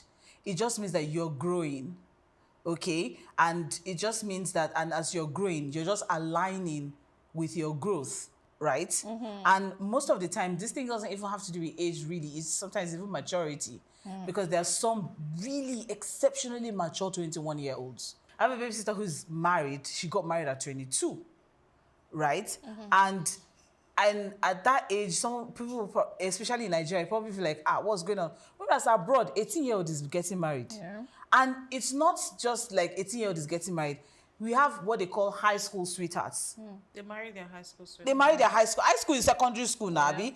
And you see people married for 40-something years, 50-something years, and all of that. And it's still happening now. It's still happening even now. But it's because they have the luxury to do that. They have a system that makes it easier for them. The angle I was going to go at the tailor girls and the plumber guys do that in Nigeria. They still do it. Right. The angle I was going to go at with this age for women in relationships is that I've realized that a lot of older girls who are not married, right? While we can say, oh, men are this and men are that, sometimes there's also our parts to play as well. There were parts where we messed up. Yep. Yeah, sure. Parts where we messed up. There were parts where we could have handled the situations better. Yeah. And there were parts where we held on to certain standards that in the end are not that important. Yeah, so, and I think that the older you go, like while I agree with her when she said, I mean, you're old now anyway, so the least you can do is get it right. While there is that, you just have to be sure that that standard that you have is realistic. Because I hear some girls in their late 30s, mid-30s, you're still sounding like this is high school. Yes. This is real life. Yes. I've been a victim of this. I've been a victim of this standard thing, and real life. You know, when I sit back and I look at it, I'm like, Sarah, what were you doing? If only you had. So this is so many years ago, and we got talking. Cool guy, very okay, but I didn't like the job he was doing. It wasn't. You just felt it I wasn't just felt your like, standard. Yes. I felt like, you can do better, right? Okay. But So did you push him to do better? You left him because of the job. And I felt like this job, it won't work for me. Wait, I'm trying to understand. For you, who how, are you? How so? Like, is he paying you for is it in terms of how much he's earning from It wasn't about the salary. It was about the dignity of the job. Dignity of the job. Let me put it that way. But he was very comfortable. What was the job? Was he a plumber? If you don't want to say, don't say it. It's Was he a plumber? No, he used to, do this ride-hailing vehicle thing, Uber and all of that. Ride-hailing was a problem for you? Calm down. It was years ago, right? We're talking about things that have happened years ago. And, sometimes we sit But back will you and date we a ride-hailing regret. guy now? I'm coming. No, she would not. So She will, obviously. we got talking And there's nothing wrong with that. Everything was going well, but I just had a problem with the job. Because you were still a child. You were still a child. That's not. It affected a lot of things. Yeah. We broke up. And fast forward to about 3 years ago, this guy's married. And I saw the pictures on Facebook and I'm like, Sarah, and he's no longer driving cars. He's no longer driving. It will not be the same same place now. So when you mentioned that women sometimes we also no, but I want to but I want to also add something. Yes. That was a standard that could have been properly it was managed. Yes. It was very petty. So I had to say that based on what she said. I also want to add something. Yeah. Because for me, it was a factor of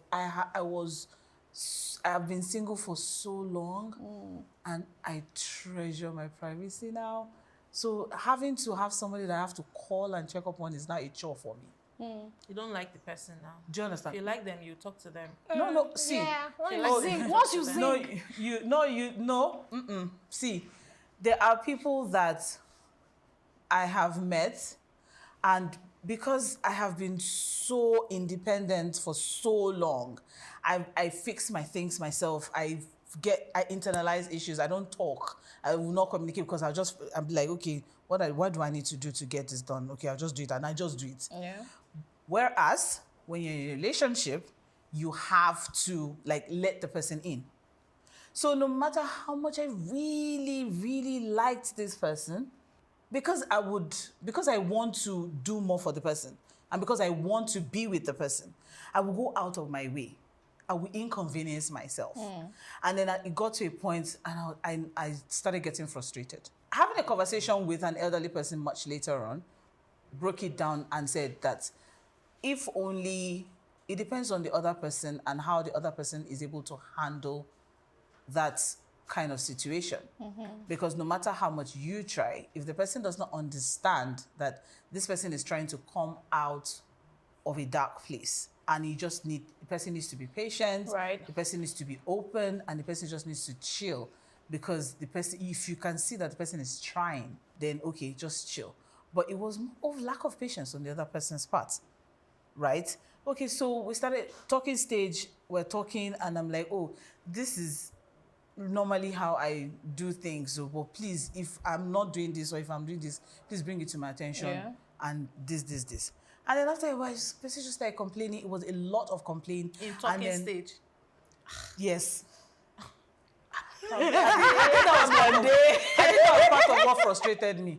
So, because it was a lot of complaining that now, wow, I've been calling you, you're not returning the calls. But I'm responding to your messages. And I had told you earlier on that I'm terrible with calls. But if you chat me now, I will respond now. Okay, so just give me time, I will pick up with the calling thing. And then it's like plenty complaint, and then I realized that, okay, you know what?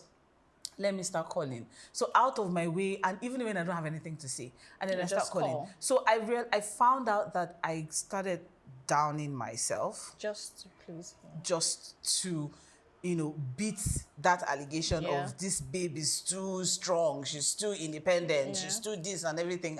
And even things that I can solve myself. I'll call you and be like, oh, CEO, I don't know, this thing, I want to try and do it.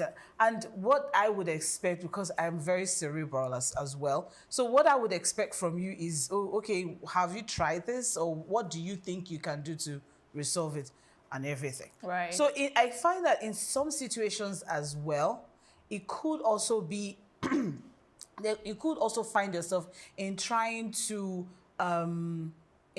fix certain things, or in trying to unbox yourself, right? You tend to down yourself a bit. Sure. And the moment you start downing yourself, there's a problem. Then you shouldn't be. But one thing I also you shouldn't be there. If you zing with somebody, right, all those things are no issues. Exactly. Because if you zing with somebody and the person knows that you are the one that doesn't like to call, the person will even say, I know you don't like calling. No, that's why I've called you. How you did? And you'll be fine. And it happens with both men and women. Or if you're a person who doesn't like calling and your partner understands, then both of you would have to prioritize seeing each other face to face. Right. So there are ways to go around. Everybody just needs to find what works for them. But talking about relationships, we've just spoken about the romantic side of it. There's a particular aspect a lot of ladies don't talk about, which is friendships, right? Girl to girl we talk about friendship. Most times, a lot of girls avoid speaking about friendships. Even when they've outgrown certain friendships, they feel like they still need to be there, even if it comes off as settling. I have so many examples. I have so many examples. My closest friend slept with my boyfriend. I like it when it happens like that. That's your fault. And that's my fault. Because you're the one that told her that, guy, you're good girl, so she went to And, you know, it was very painful. Yeah. Because this is somebody that we used to talk. You know, this guy. Why was it painful? Why was it painful? And why it was even more painful was because I saw it. Oh. Yeah, I didn't just I know the feeling. You know, I went to his place unannounced and... Wait. I know she's probably going to see this video on social media. She's married right now. She's married the guy. Well, which married the guy? She's married to So it was a someone fling. else. And she lost your friendship for a fling. And at the time, I couldn't speak to guys. anybody. And it hurt me so much, yeah. But I felt like I still needed to stay in the friendship. Okay. Yes.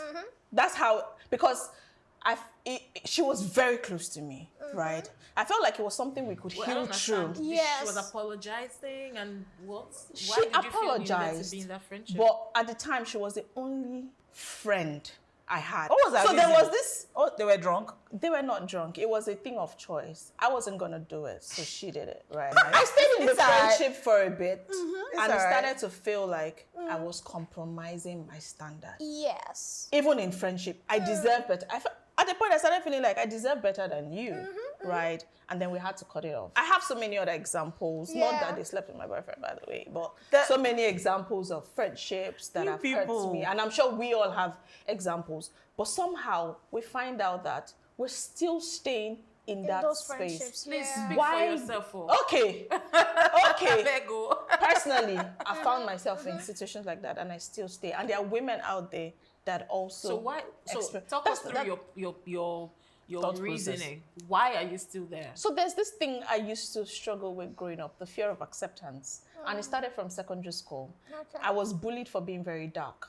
There was always this conversation around, oh, you're black like the under of pot, you're this, you're that. So when I find someone that wants to be my friend, I feel like you're doing me a favor. You people, please. Do you understand? Pick me. So I feel like, oh, the fact that everybody is saying this and you want to be like my a trauma friend, response. you're doing me a favor. But I So hope even when you you've hurt outgrown me, that oh now. yes, definitely. Definitely. So even when you hurt me, I still find a way to be your friend, to stay, because I'm always scared that if I go, would I find Nobody will be my friend. another friend? You understand? So there's so many women that have probably... Now, if you tell me, see how you're black, I'm like, have you seen me? No, Look at me, man. I'm taking look at me.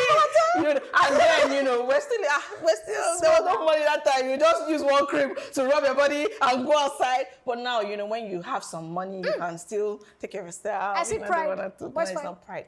So, friendships, or women also stay in friendships that comes off as them settling. For women that are in that kind of situation, Sugar, it feels like you've been in that kind of situation before. How did Only women manage are it? So I would say that so too. for me, right, there are some people that you are very emotional. You are more emotional with. I always quote there's a Bible part where God says, Jacob, I love, Esau, I hate. Now you meet 5 people and there's someone you are just drawn to. Those people tend to offend you. Those people you are just drawn to, you tend to forgive them more than the people that repulse. Because there are some people that they need to walk their way into your friendship. There's some people, as you see them, you just like them. You guys just sink. Those people, they do, if they decide to be stupid in your life, you forgive them more. Those kind of people, they forget your birthdays and they just call you, Sugar, yesterday was your birthday, Binu. But there are some other people, you be like, if you don't send me 50K, I will never forgive you. So when those people that know that you're already very cool with them and you're close with them, they seem to push it away. So being realistic, my best friend, the person I call my best friend, we love each other. We've been friends for over 20 years. Somehow, she always forgets my birthday. And she makes it up with money. In fact, there's some days she would tell the children, it's Auntie Tola's birthday. Remember that it's Auntie Tola's birthday because she's taking them out on May 27th. They know it's Auntie Tola's birthday. But somehow, she doesn't call. So there are nowadays, she sets early morning reminders. Her husband, we call her, Tola's birthdays today. Start calling. Because it got to a stage, I had to tell her that if you ever forget my birthday again, I will never talk to you. Wow. And I did it. Oh, so birthday is a deal breaker for you. It is for me. Okay. Now, there are some people, it's, you borrow my wig, you have friends like that, you have friends who want my wig, and they will not bring it back for 3 weeks. And this your friend. She's going on a date. You want her to look peg. She have met the guy. This guy has prospects. And she's like, baby, I beg. May not be like, say. And she knows what this wig means to you. She knows how you use like 6 months to gather the money to put the wig together. And then you give her. Now, after you finish the date, she'll be supposed to return the next day or 3 days later. 3 weeks, I've not seen the wig. And I see the wig's not doing like this. What's the plan? But there are some people, because of what both of you have been through, the Gary days, the issue, you tend to forgive. I also had a friend who slept with my boyfriend, and I let go of the boyfriend, and we remained friends. Why? We were in university at that time. And this, my friend, she's amazing. She cooks, she washes, so I liked her. But I knew one thing about her. As soon as I finished my university, as you know when you drop your pen, I knew that was the end of the relationship. Because I said, Elaine, she will come and knock my husband in the house for me. I know do. But when we were in school, I weighed the guy that this dude is not worth it. If she wants to chop him, I went to them when I apologize because I also ran into them. I apologize. I said, look, bro, if you guys want to continue, it's fine. I'm good with it. So you have friends like that. Okay, that was not a boyfriend, right? Maybe it was like a guy boyfriend. We that had dated for like 3 years. So different people have. When I was younger, I walked out of relationships very quickly. It's when I hit 30, I started becoming sentimental. I was asking myself, what's going on here? That's when you're calling you to come Okay. There's something I want to say, and is that I don't think women settle for friendships. Seconded. Maybe you are the kind of person that you don't like friends. I think if anything, women don't give their friends enough grace. And another thing that I think we need to also understand is we throw the word friend loosely. We just throw it because you talk to this person and you see this person and you guys have hung out a couple of times and you guys have gone shopping together. Because you guys call each other baby in comment section, you think you're friends. And you think the person is friends with you. We need to normalize colleagues, acquaintances, former schoolmates, or church mates or church person. This is my church. We go attend the same church. Because I think the word friend is we just throw it around anyhow. Right. Then another thing is I feel like a lot of friendship that I have seen, right, is transactional. They're gaining something from each other. And that's why, they think that they're friends. So when there's an inconvenience, it's very easy to, reach out. Yes, exactly. And also very easy for you to be forgiven and all of that. I'm the wrongest person to have this conversation with. I'm also another wrong person to have this conversation with. I see the way girls handle friendships, right? I think that a lot of female friendships are superficial. Thank you. I agree. So I see the way girls handle friendships, and it's not really my thing. I do have a few friends, right? But I don't go about my day thinking, oh, she didn't wish me a happy birthday. Oh my God. Life is too busy for that. Right. If I see you, we talk. If you text me, we text. If I text you, like, it's not that deep. Yeah. But as we prepare to wrap up the conversation, there's a lot of, you hear women say, I just want to be successful, right? And you ask yourself, what exactly is the success? Because the society has given women a definition of success. To some, be married. Success is marriage. To some, having children. To some, having a good career. To some, living the soft life. Everybody has a definition for what success is to them. So is success really something that women have to choose, or is something that the society just throws at them? As a human being, why is society throwing success at you? Don't you want to live a good life? But that's the society we find ourselves in. First of all, I wish the whole world just reasoned the way I do. Why are you thinking about society when it comes to living a good life? My own life. And what success is to you, it's very okay for it to not be the same thing for me. I respect your success. Yes, and we all need to just respect that. And everybody needs to chase what is relevant to them. Right. So if you're a woman who says that being married or having a beautiful family is success for you, that's perfect. And it is beautiful. And I rate you and I rate it, and I would hold your hands and pray to God that you find the man of your dreams. But don't put me on that pedestal. Or when you find that man, that both of you work together to build that home. The same way, if you say that for you, success is being a rich career woman who is living on the air because you are traveling from city to city and from country to country, organizing things. Beautiful. I rate that for you. I feel like, first of all, we should see ourselves as human beings that God put on this earth for something. Don't wait for society to force success on you or make you feel like you're not successful or make you feel like you're too successful. It starts with what's your relationship with God. Yeah, that's true. There's a reason that we're all here. There's a reason I'm here. There's a reason you're here.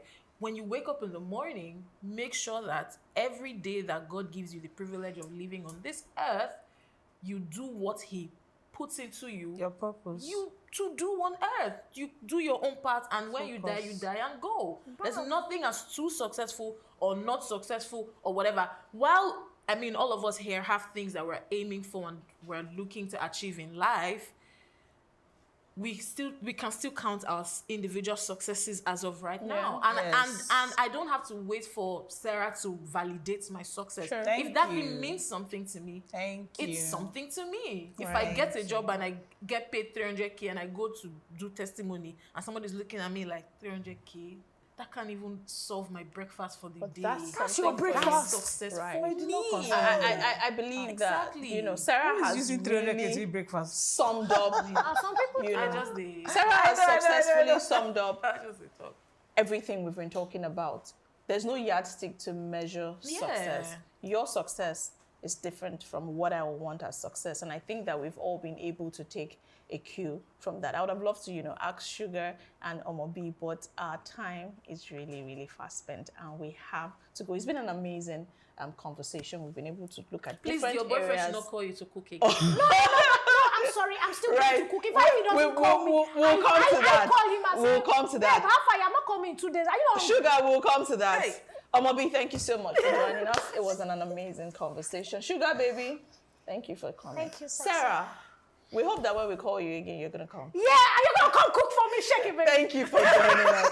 All right, that has been an amazing conversation. And we realized that sometimes maybe settling is not even the conversation. It's just about choosing peace over every other thing. Thank you so much for joining us on Under Her Skin. I am Sarah also, and Tati will come your way next time. Stay safe. We've got just what you need right here at Femi Wash Media. Call it the Midas Touch, and you wouldn't be wrong. Let us record, produce, mix, and master your audio like nobody does. Reach us on our contact today for the best quality job. Majek Fashek's 1991 album, Spirit of Love, was a groundbreaking success in Nigeria.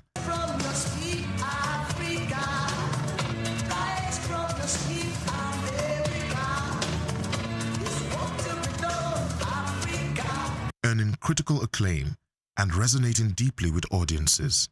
Produced by Little Steven Van Zandt, the album masterfully blended African spiritualism, percussive rhythms, and protest songs infused with Black consciousness. Fashek's distinctive sound, marked by rhythmic pauses, assertive choruses, and the inclusion of talking drums, added to the album's energetic and impactful delivery.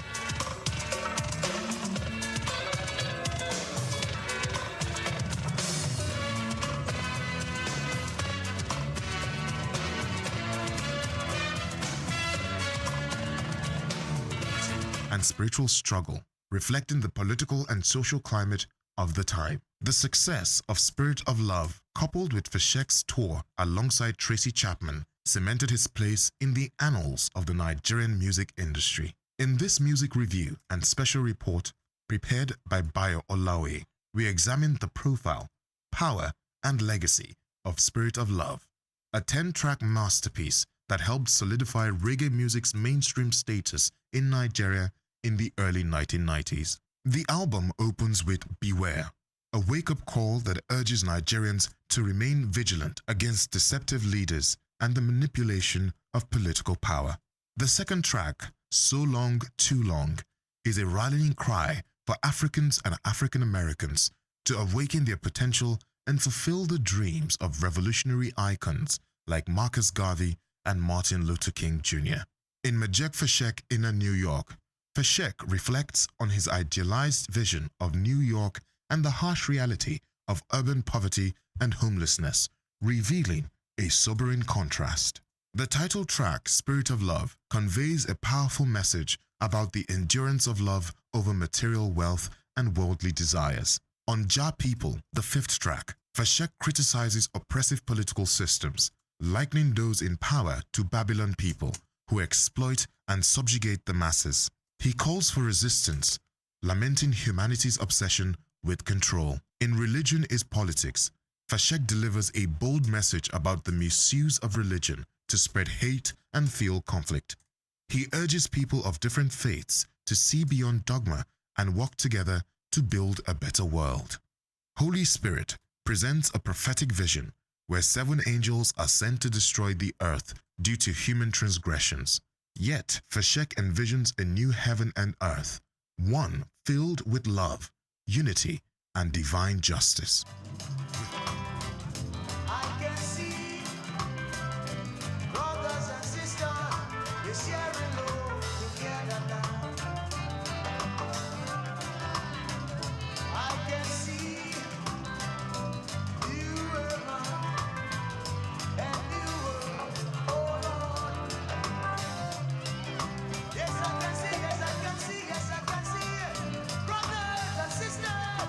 With Send Down the Rain, Majek draws on the metaphor of rain as a reward for diligent effort. The track reflects his spiritual longing and anticipation for success based on the principle of reaping what one sows.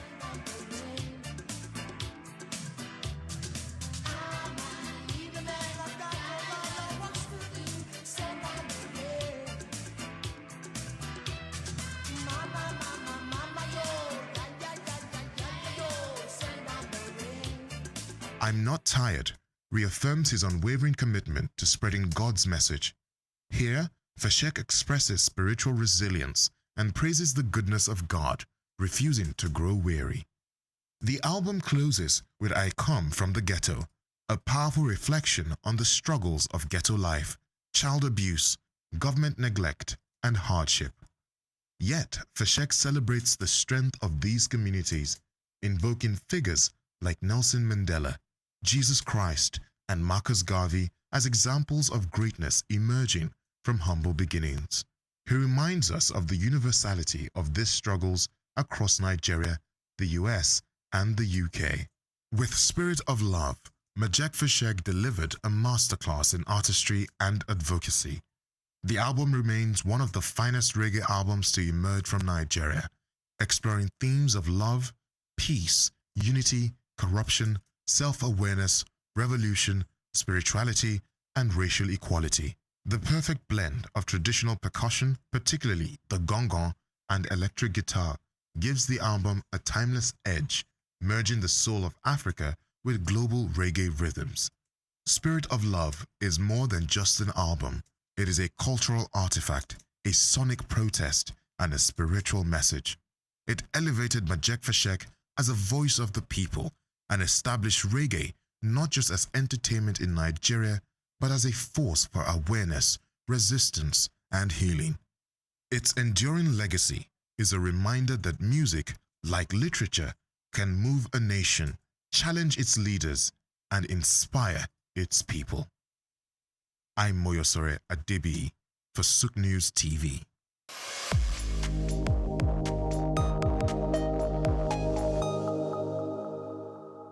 They say money doesn't change who you are, it just enhances who's already there. So if you're living your life a certain way, let's say you're just blowing money, you're buying drinks, you're buying drugs, what is the money gonna do? Is that gonna change you or elevate you or just make you spend more money in that area? Why the reparations? That's my question. Well, what is it gonna do? Well, you believe that Europe and America should do more for Africa? Well, in what way?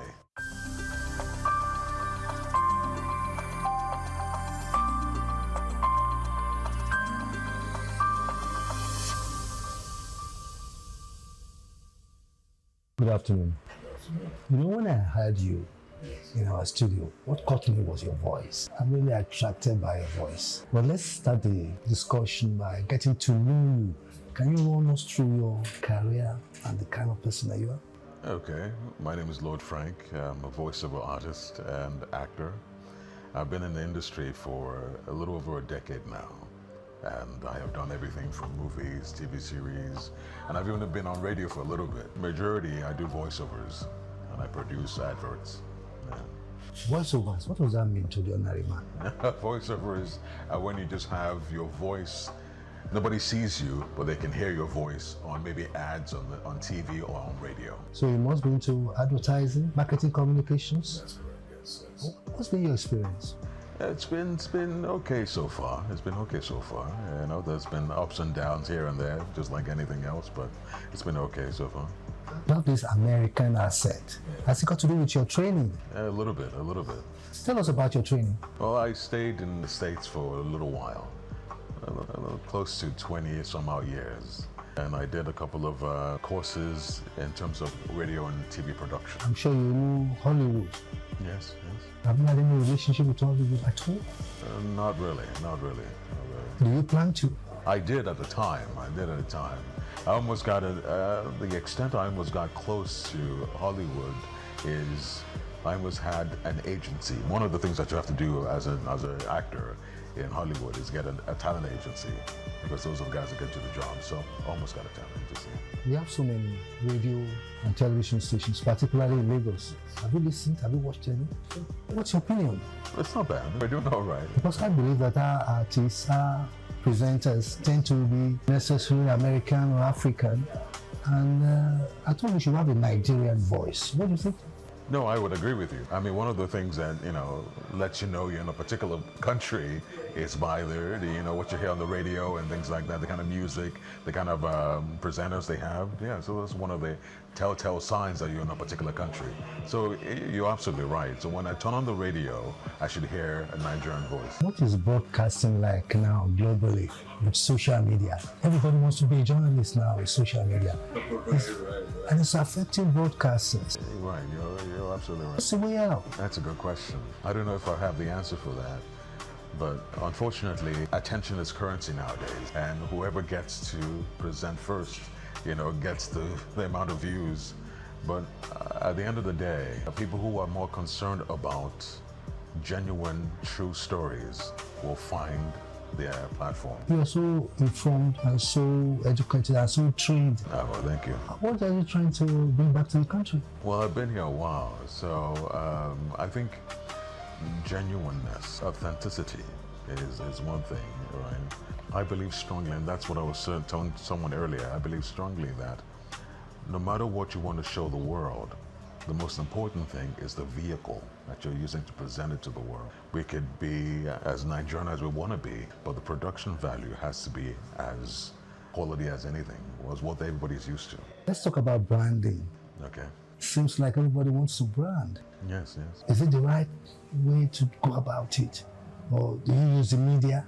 What has branding got to do with it? Or I believe branding sells, If you believe you have something unique, something that nobody else has, brand it, brand it, because that comes with a whole lot of things. I think people look at you different when you have a brand. Now we're talking about climate change. Yes. In this part of the world, we seem to be far behind. What do you think the media in this part of the world should be doing as regards climate change, sustainability, the green revolution, kind of, yes? I think it's a question of how important is it to us. If there's any truth to it, now I'm going to sound pretty bad. If there's any truth to it, then the focus should be on it, whether it could be alternative energy, how we can be more concerned about how to use those alternative energies as opposed to what our major source of power is, oil and generators and things like that. So it just depends. We have so many festivals in Nigeria. In Lagos, we've just done Eyo. We have Ofala, we have Agogo. Do you have suggestions on how we can market and monetize it for economic development? Like, we could build stories around these festivals. They can be the core of our filmmakings or our music, the way that people will be so fascinated about it. By itself, it's doing pretty good. People are already coming from all over the world to come and enjoy these festivals, but I think we can do more. And that comes to how we all have to work together, network, how we can bring what we believe makes us authentic to the rest of the world. We can work together. America and Nigeria, is there a way we can cooperate in the areas of culture, tradition, music, particularly music? Because our musicians are making hay everywhere now. Is there a way the American government or the American people itself can rally around and have a kind of interrelationship? Well, I don't know, I can't speak on that particularly, but I think they're collaborating okay. I think they're doing well. Burna Boy is making music with different people, you know, Wizkid and, you know, Rema. All these people are making music with different people, so I think they're doing okay.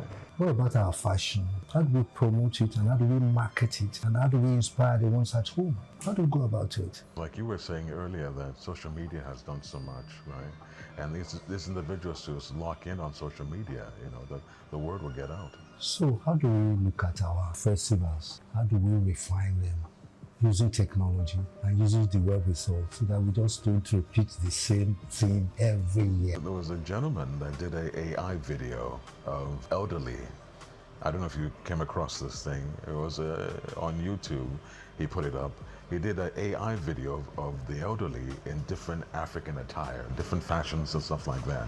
So that's the way we're going. You know, we can take things that maybe like the festival or whatever it is from our traditions and just combine with AI and present it to the world. If I talk about the diaspora, we have a very strong Nigerian diaspora abroad. Is there a way we can encourage them? And is there a way we can unite them up there so that they can contribute to the development of this place?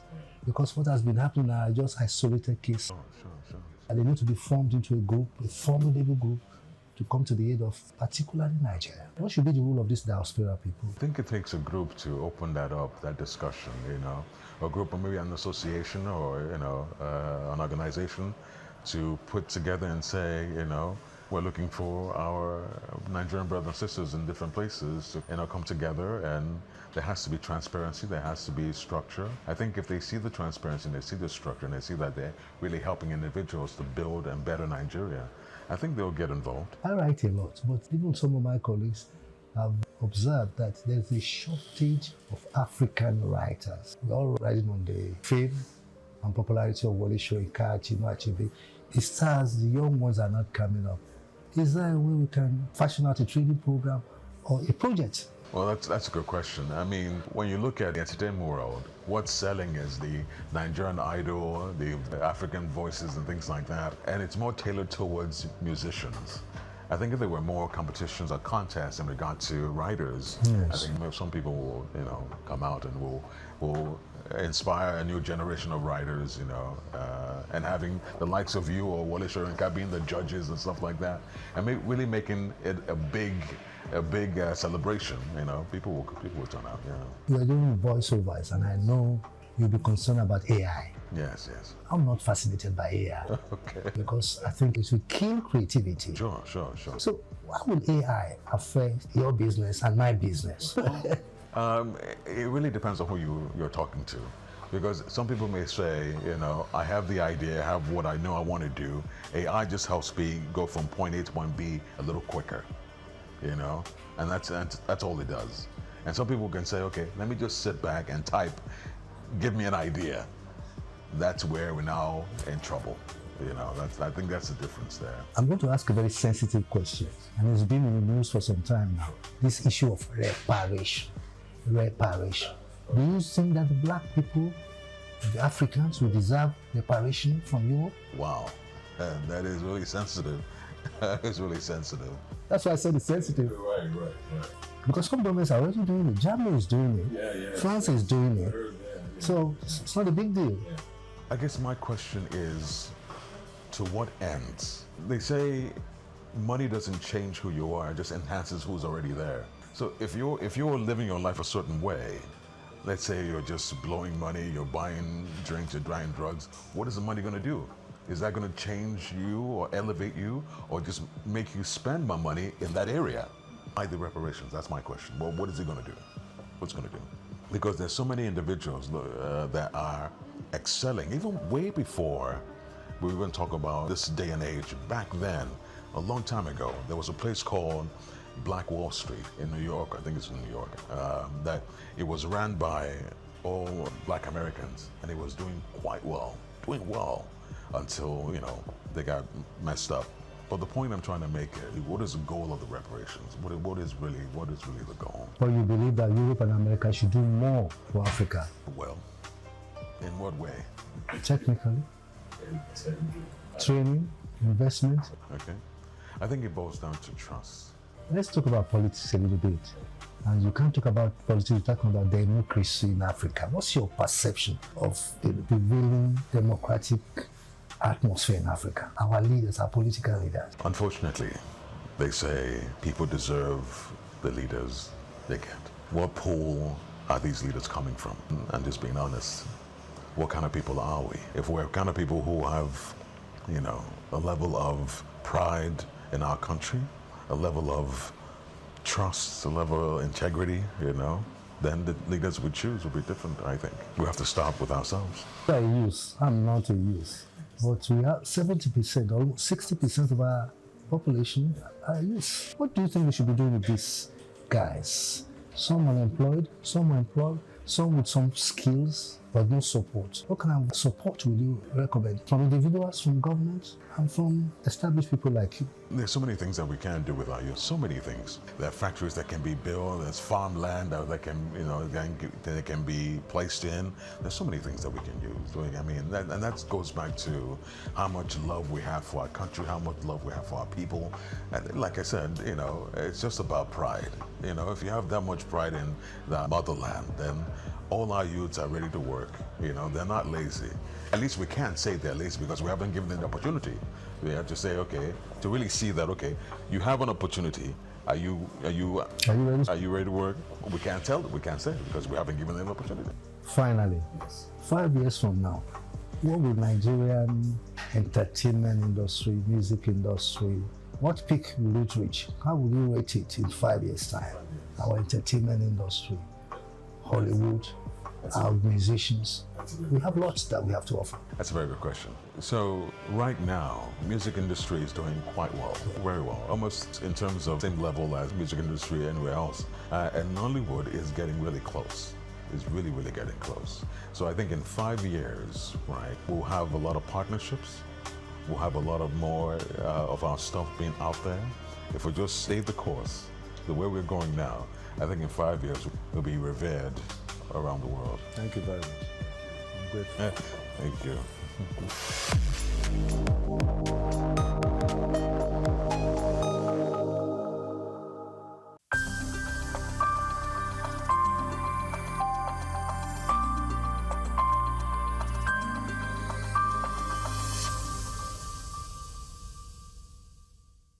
Thank you for having me, SOUQ News. I'm excited to be here. My name is Anna Maria Orlu. I am the current Miss Nigeria United Nations. As well as that, I am an actress, a model, and I also am the founder of Little Blessings Foundation, and we focus on orphanages in Nigeria.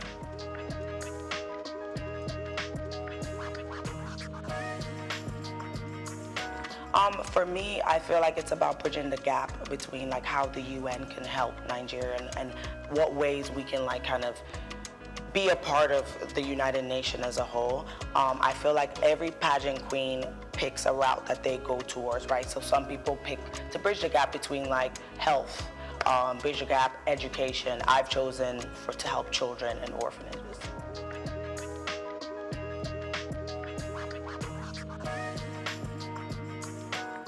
So after my last pageant, I actually was reached out to. They were like, you did a great job. I really loved how you presented yourself. Would you like to take part in this pageant? And of course I had to do my own research just to see like, is it for me? Is it not for me? I did hesitate a bit only because, you know, you need to just let it sit. I'm used to just making decisions really fast. So I like to just simmer down and kind of do my research. After that, the process was actually a lot of fun. I got to meet a lot of girls from different states and just interact with them and just learn a lot from their background and a lot of the sisterhood and just having fun in that whole 1 week. It's a week process, so it's like boot camp. You're waking up, you're working out, you're visiting different places, you're doing some charity work, different segments like the swimsuit, also evening gown traditional, all of those things. So it is a week of like intense tend to work.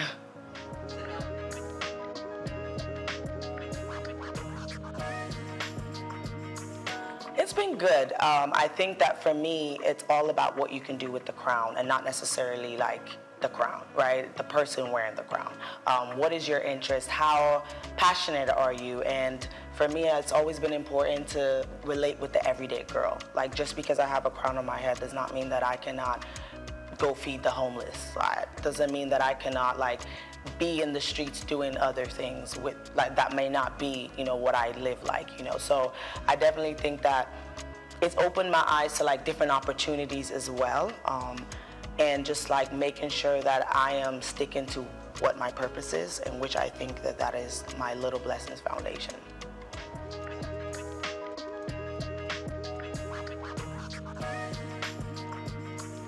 I'm currently working on my new project called The Dream Day Out. So basically what it does, it takes children in the orphanages to like amusement parks, zoos, all the things that children don't get to do in those places because they only go to the school and come back. I want them to feel like children. I want them to be able to just not worry about the circumstances, even if it's just for like 5-6 hours. My foundation already donates clothes, shoes, school supplies already. So I just wanted to kick it up a notch and just like try something else that would just enrich their life a little bit.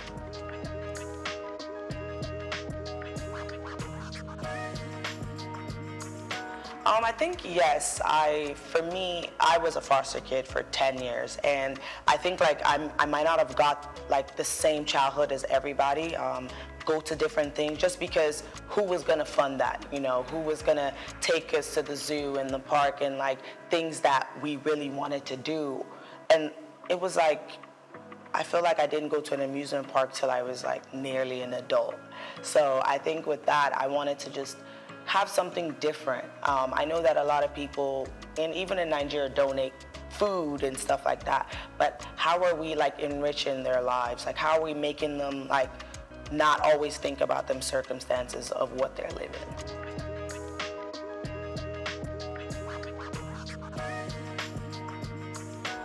That's a really good question. For me, I think that my family also have done a really good job with that as well. My dad is always in Nigeria, and he tried to instill that you're Nigerian no matter what. My mom as well. And my brother never spoke English to me when I was younger.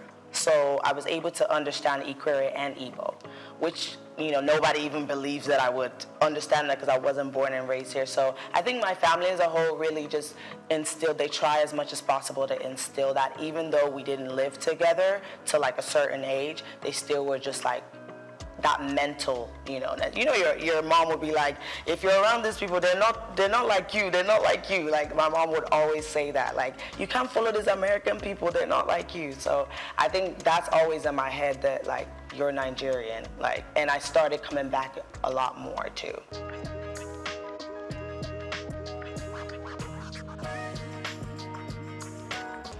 For me, it's always been anything I'm doing, I have to start at home. I have to start at home because that's where it feels right. That's the purest way to do it for me. So even though now I could go try to be Miss Ireland, but I know that I've done Nigeria first, and that's who I represent at the end of the day, always.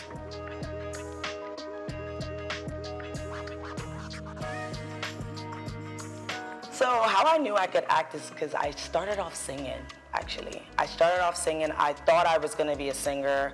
I was very annoying to my family. I was singing everywhere we went. My mom actually encouraged it. She'd be like, go sing at church, go sing. I loved it. And then I got into musical theater because they were like, oh, you could sing. We need somebody who could sing. And that's how I got into acting, because with musical theater, you have to act and sing. So after I was like, wow, like I love this. This is what I want to do. I want to like, watching yourself, it's so surreal because how other people perceive your work, you know. So if somebody sees something that I do and they're like, oh my God, like I really like, you touched me, like I believed what you were saying. And that's the stories I want to tell. So I think like after the music theater, I was like, I want to act. Like acting is the destination, and there might be other routes, and I'm just grateful that God blessed me with other talents. Like I sing, I also dance, and modeling. I just feel like everything would lead me into like the final destination, which is acting.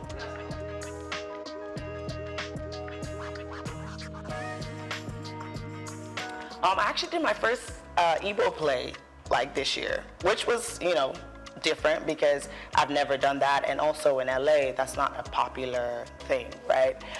So my last one was an Igbo play, and it was Emeka 1985. It was really, really dope. It was literally about a man who moved from Nigeria to America, and just that transition. Nobody really tells the story of how hard that could be. And for us, we don't even know because our parents did it, right? So that was a really provoking story to tell as well. I really enjoyed that. And I was also in this film called Marche. It's telling a Haitian story about like a Haitian woman, and I was the lead for that as well. There's a lot of films, and short films, feature films, movies that I've done that I feel like they always tell like provoking stories, and that's really what I love.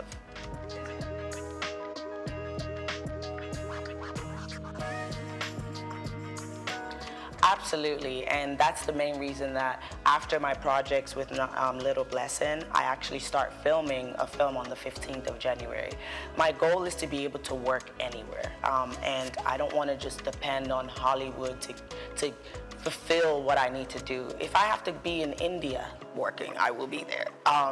But Nollywood has always been an interest of mine. I've had it on my goal every single year, like I need to be in Nollywood movies. So this is really a great opportunity for me to be here and just meet other creatives, directors, and storytellers, and really get to work here as well.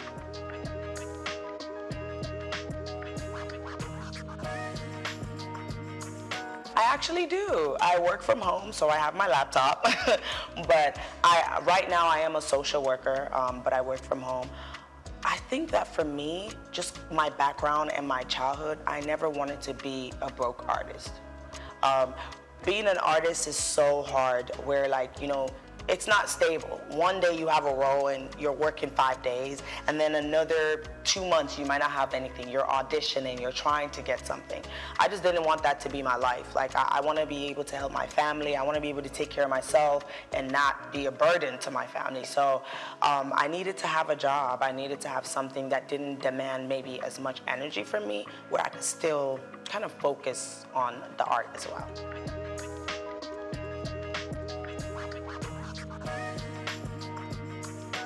I would say definitely acting. If I can act every day and not have to do anything else, that's the goal. Like, that's really the goal. I'd rather not do any of those things, really. I think that entertainment has always been where I'm supposed to be. And I'm lucky enough that, I knew that from a young age, A lot of people don't know what they want to do, and they spend a long time, trying to find it, explore different things. From a very young age, I already knew that, okay, you're gonna go to school, because you will not hear the end of it from your parents if you don't, but you're still gonna go and do entertainment.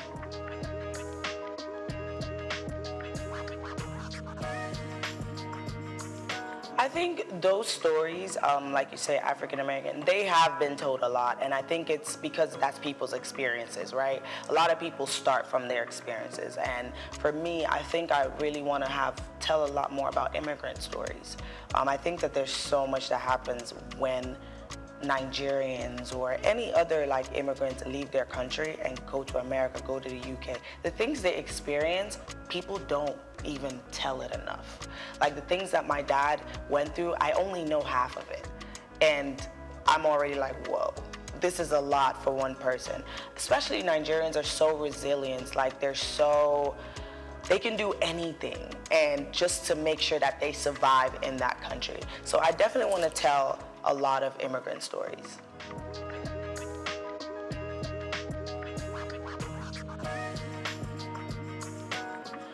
I think it's really, in 2024, it's how she was treated was terrible. Like, Nigerians are everywhere. So for me, when I first saw that, I was thinking, I lived in Ireland all my life. If somebody told me that I couldn't compete for Miss Ireland, why not? Why? I have been living there all my life. So I think that it definitely made me feel like, are we moving forward? Like, are we actually, like, as a society, that shouldn't be a thing in 2024. But I'm just happy that she actually went back to her people, because those are the first people who are gonna accept you first, right? And look where she is now. So I think that everything probably led her to where she was supposed to be.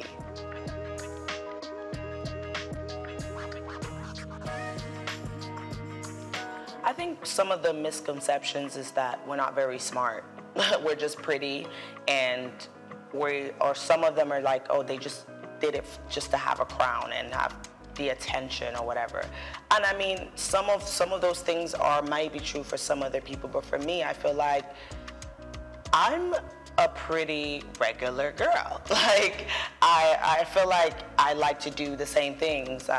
One of the things I will say that people will automatically stuck up. Like, we're stuck up. We can't be in certain places. We can't talk to certain people, and that doesn't apply for me. I feel like there are places that I've been, and I'm like, maybe this is not where I would like to come again, but I'm here now, so let me integrate myself. So some of those misconceptions, I think it doesn't apply to every queen. And my daily, like how I live daily, I feel like I work. I do a lot of presenting. I'm also a host, so I do a lot of red carpet events and stuff like that. So I always like to make sure that I am in the entertainment scene, because I know that, like, that's where I want to be. I take care of myself a lot. I do work out a lot. I don't eat the best because I work out a lot, so I compensate for that. But yeah, I think I live a pretty regular life. I just take care of myself a lot.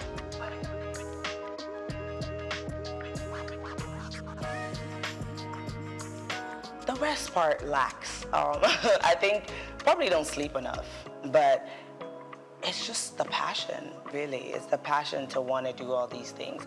I think that even my social life is actually pretty good. Like, I go out pretty regularly with my friends, and I travel a lot. I think traveling is really my safe haven. It's where, like, I feel like, okay, this is where I get to do something I want to do. Like, traveling and working out, those are the two things that I'm like, okay, this keeps me sane. But time-wise, I think I have good time management skills. That's another thing too. I think in this industry, you have to have time management skills and just prioritize what you want to do, because you're not going to have time for everything, and tomorrow is another day.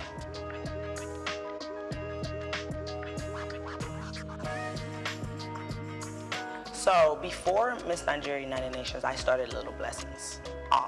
So I started Little Blessings like maybe 7 months before I actually did the pageant. So I already had that going, where I was supplying shoes, clothes, things like that. So then Dream Day Out came after I became the queen. And I think my mission is just to keep adding initiatives that are gonna enrich these kids' lives, right? Next thing, I want to start looking for grants to fix the orphanages up, because some of them are in such a bad condition. And I think that if we're setting these children up for success, it starts at home. It starts with the basic needs. Like, if you don't have clothes to wear, you're not going to go to school and feel like you want to learn. If your environment is traumatic, you're not going to have that space to want to even be a doctor or a nurse or whatever it is that they might want to be, right? So I think it's just, I want to start with the basic needs. Like, your home needs to be together. Some of the orphanages have holes in them, like water coming, and the kids are comfortable. They just hop over the bucket. And I'm looking around like, wait, this is okay? So I just want to start off with, like, building that up, and then go and add more and more orphanages that I'm sponsoring. So start getting some from the east. Right now I have in Port Harcourt as well. So just adding more and seeing how we can make a difference that way.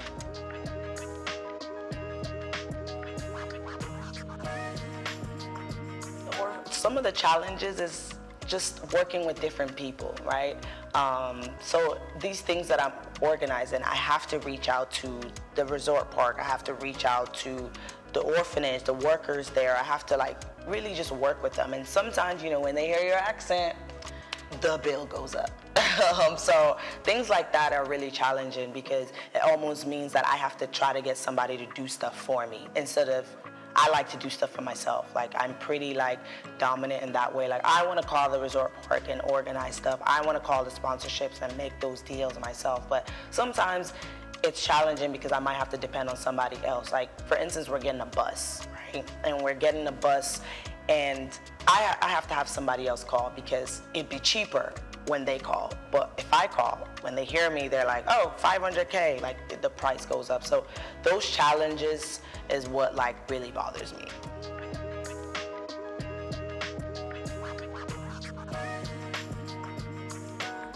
I think it's just believing that anything is possible. I think that I truly like believe that like I have to make it. And also like your background as well should motivate you because I didn't come from like an easy background and for me, I was like, it cannot get down there. So it has to go up. Going to school was very like beneficial to me because I was able to like actually make money, take care of myself and sponsor my goals. You have to be able to sponsor your goals. Just for acting, you need headshots, you need show reels, like all those things cost money. So I think just first thing, just believing that anything is possible and it doesn't matter what anybody else tells you. Like nobody can tell me today that I'm not gonna make it and I would believe them. And surrounding yourself with people who really like believe that about you too. Like it took me years to even tell my dad that I was into entertainment because I had to block out that negativeness. And it's not that they mean it, but you know, African parents, they're focused on stability. And entertainment doesn't sound very stable.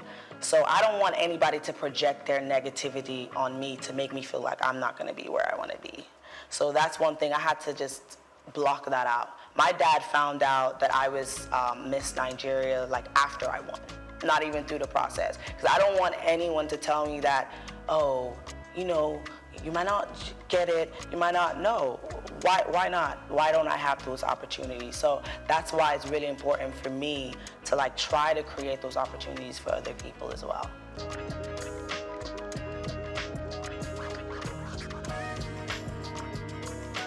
I think for me, one of the things I've had to lose is some friendships. Just because where you are, not a lot of people are supposed to be there with you. And that was hard for me to accept that. Certain people I might have known for a long time are not aligned with my future or aligned with where I am now. So those are things that I'm still like trying to balance, you know, like, because having good people around you is really important, and having people who are going to always uplift you, speak life into you, and just make you feel like you are where you're supposed to be. So I think like that was a main thing for me, where it's like, okay, you may not be able to be around certain places anymore as well. Like I had to also, and I'm still assessing that, like where you can be and where you can't be. There's certain places now that I feel like as a queen, like you really shouldn't be there. Like it's low-key like not where you can associate with anymore.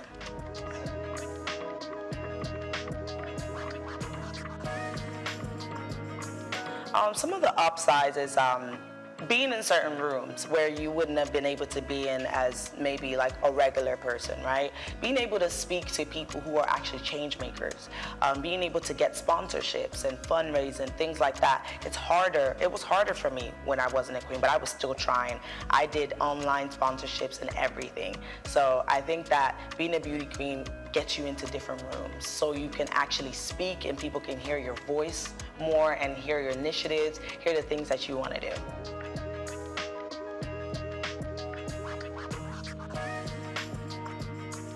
Oh, wow. First of all, I love how dramatic Nigerians are. Like, I think it makes my day. Sometimes we're just driving and I'm just looking and everybody is just, it's like a movie.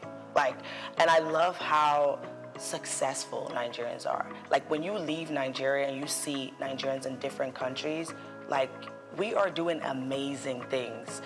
there's like, out of all the African countries, I just love how determined, how hardworking, resilient, like things now that I see some of my friends in Nigeria do, I'm like, wow, this took you all day. They're like, oh, no, it's no problem. Like, it's not a big deal. But for me, I'm like, that's all day.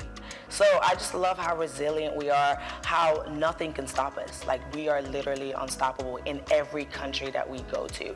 And even some of my Ghanaian friends would be like, I love Nigerians. I love how you guys can just work so hard, but also play so hard too. So yeah, and the food. I can eat. I can eat.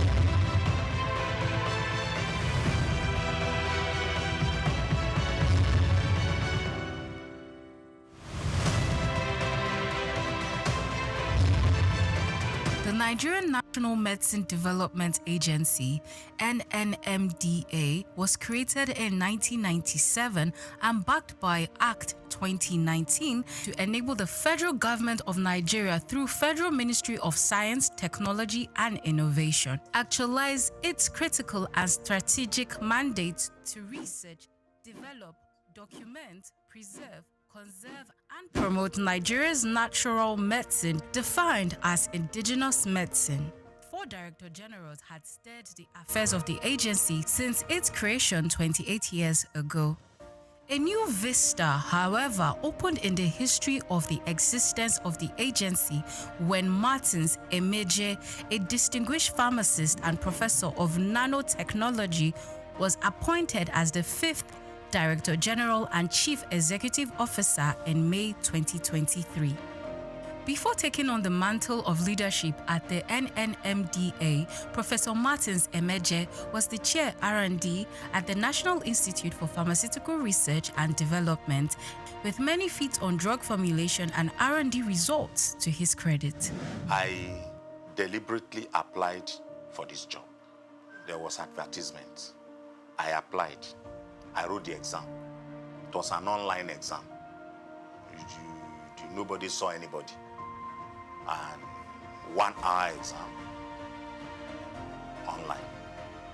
When you submit your answer sheet, you have a copy of the answer sheet that you have. So I have the copy of the answer that I submitted online that day. And that is my manifesto. So every month, I look at the answers that I submitted, and it guides me in the work that I do.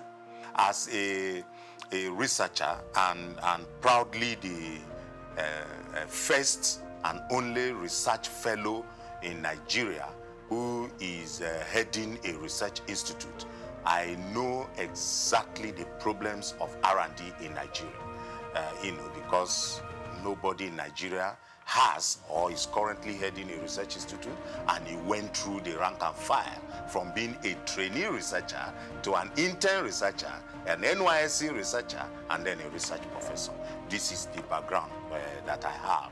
Call him a round peg in a round hole, and you won't be wrong, as he hit the ground running, leaving a lot of innovations on his trail, achieving great strides in the areas of education, agriculture, and health, thereby raising the bar in R&D in natural medicine for the agency. From May 2023, when he was appointed, within just a few months, 4 oral solid dosage formulation products were unveiled. My greatest moment actually happened on 8th of March 2024, when the Minister of Innovation, Science and Technology, Chief Uche Naji, came to Lagos in the campus of NNMDA here to launch 4 oral solid dosage forms. it was not just the first time it was happening in NNMDA, the very first time it was happening in Nigeria. We decided that we will go for education as a major target, as a major KPI. And we went for it aggressively and got accreditation to start a 2-year national diploma in natural medicine. So this agency, for the first time in Nigeria, we now have a school of natural medicine. It's never been heard before. It happened in this administration within these 2 years. Within these 2 years too, because the country saw that we had made explosive advancement in this area, we got upgraded to what we call an awarding body for national skills acquisition in traditional medicine. One of the best medicinal gardens that you can find in Africa right now is in this country, owned by the Nigerian Natural Medicine Development Agency. And we did it these 2 years. In fact, two of our products that is waiting for Mr. President launching was we got our raw materials from our Nasarawa State Farm in Karo. Nigeria is the largest producer of cassava in the world. Cassava. The only country that competes with Nigeria is Brazil. Yet, Nigeria does not have value-added cassava products. Yet, Nigeria imports starch to make pharmaceutical products. We made a presentation to the National Assembly, and the Senate of our National Assembly supported us. So we went into development of pharmaceutical grade starch. Today, we have pharmaceutical grade starch. In health itself, we have developed and submitted to NAFDAC about 23 different products. 23. And they are all at advanced stage of NAFDAC's regulatory assessment at this point. Now, 3 of such products plus 5 of what we did the previous years is available, and people, because we are a research institution not capacitated or competent by reason of mandate and skilling to do marketing, we do proof of concept, and we wait for entrepreneurs of pharmaceutical industries, nutraceutical industries, food industries to come take them to the market, right? But we also owe, because, like I said, the huge component of the Renewed Hope agenda is that people should be attended to so that they know that they cannot lose their hope completely in their country.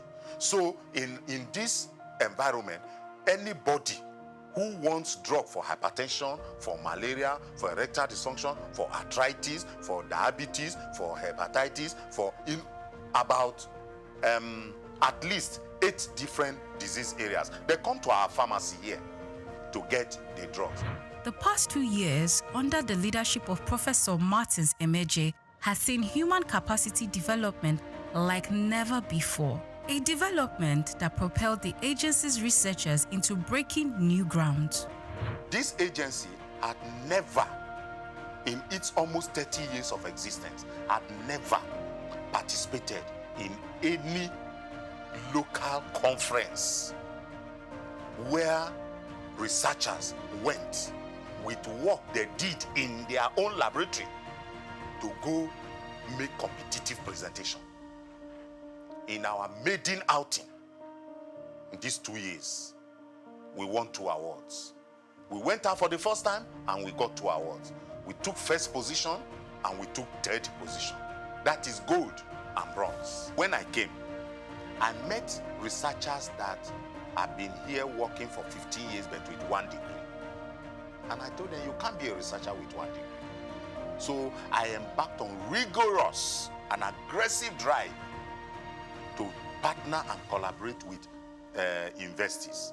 So we went into that. Today, as I'm talking to you, we have at least 13 researchers and of the agency that are doing different postgraduate studies in in different universities in Nigeria.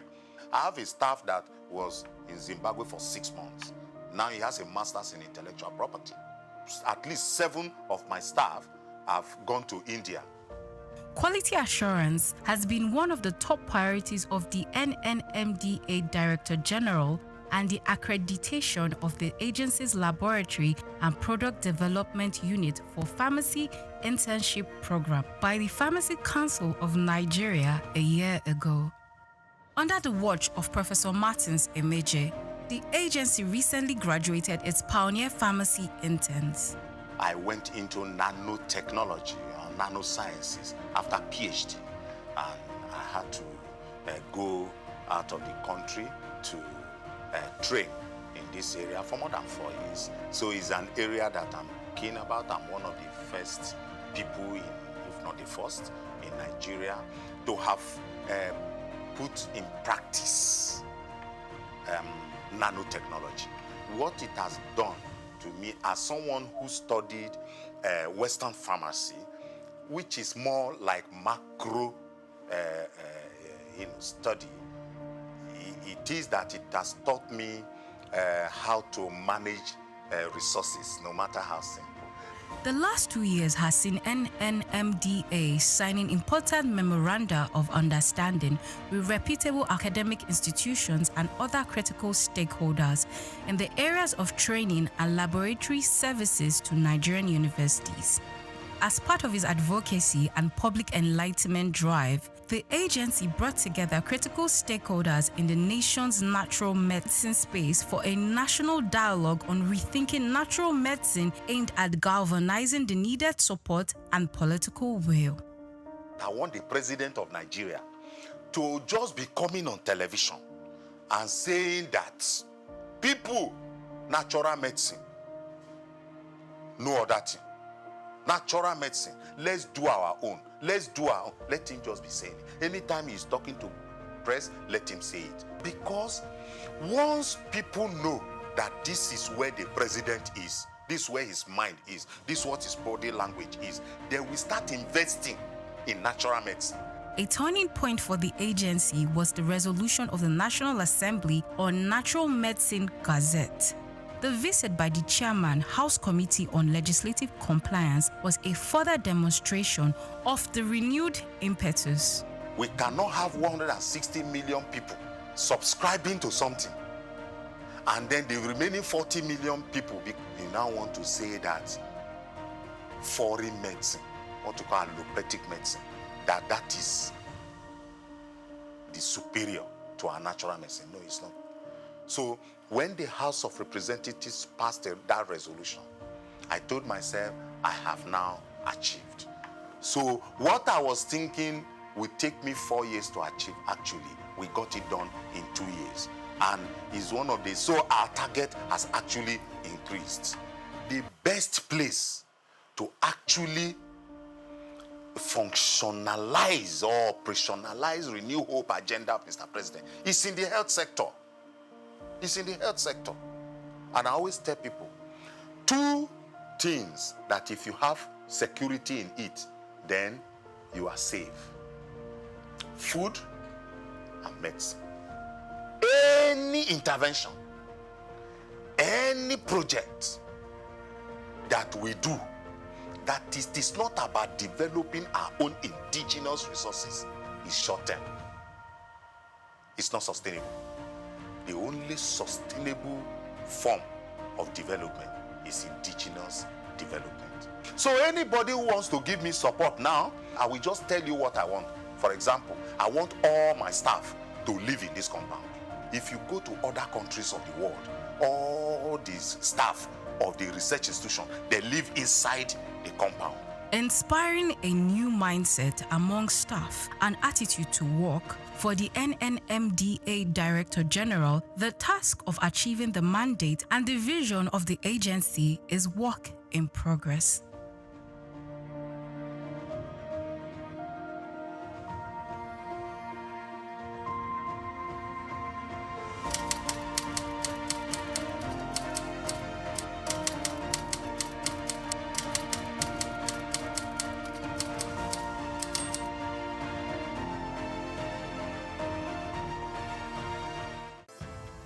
Nigeria, rich in traditional and cultural heritage, is intentional about promoting history and retaining cultural values.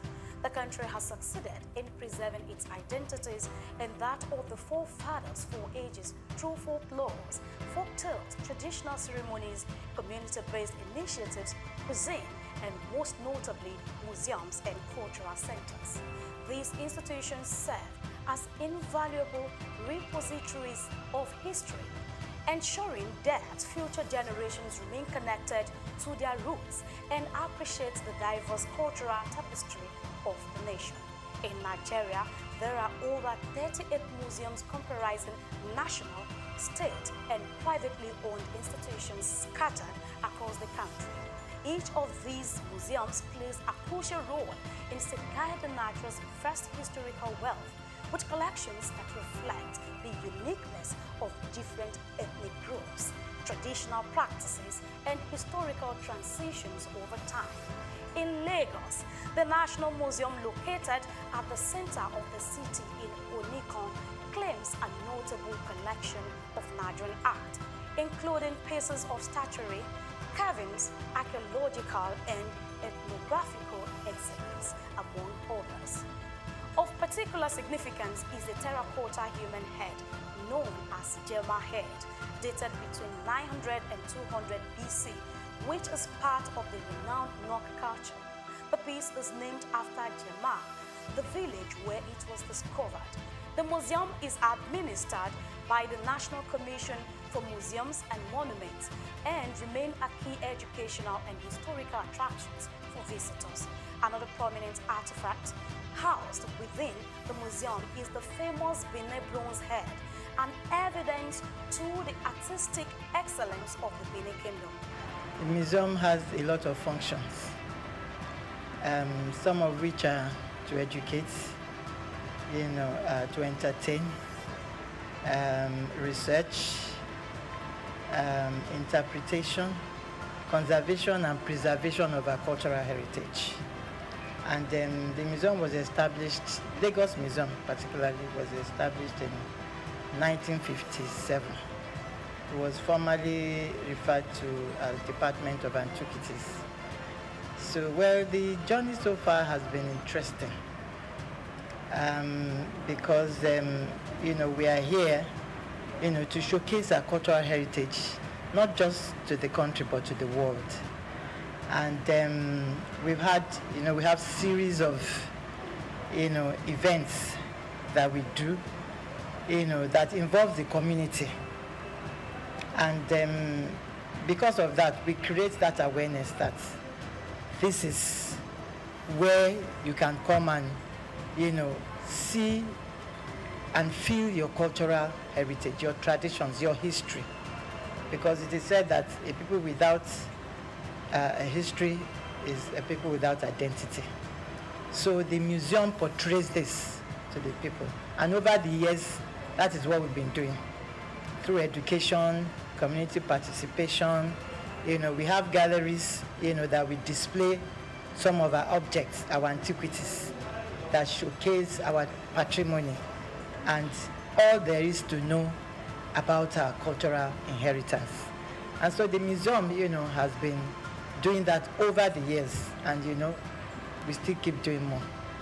The Lagos National Museum was founded in July 1957 by English archaeologist Kenneth Murray, following the submission of architectural sketch in 1948 at a conference on museum policy in Nigeria.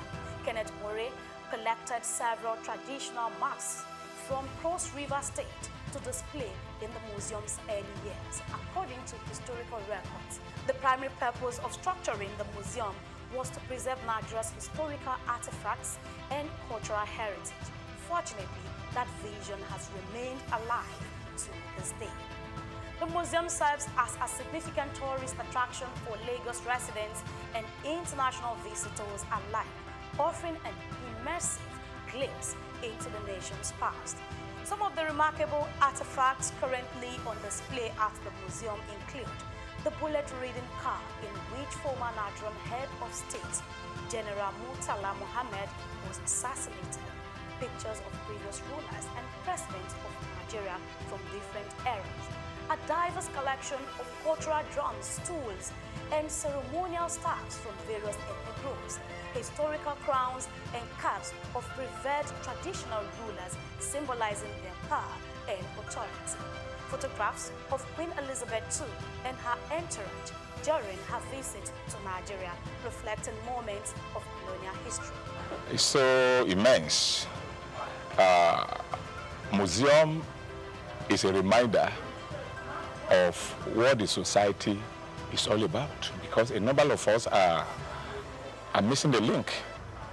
We don't even know the role, the significance of the society we find ourselves because of foreign influence. But when you come to museum, it will bring your mind back to the original habitat, the way of life of people, how things should be seen in the society, and how we should react to phenomenal changes in our environment.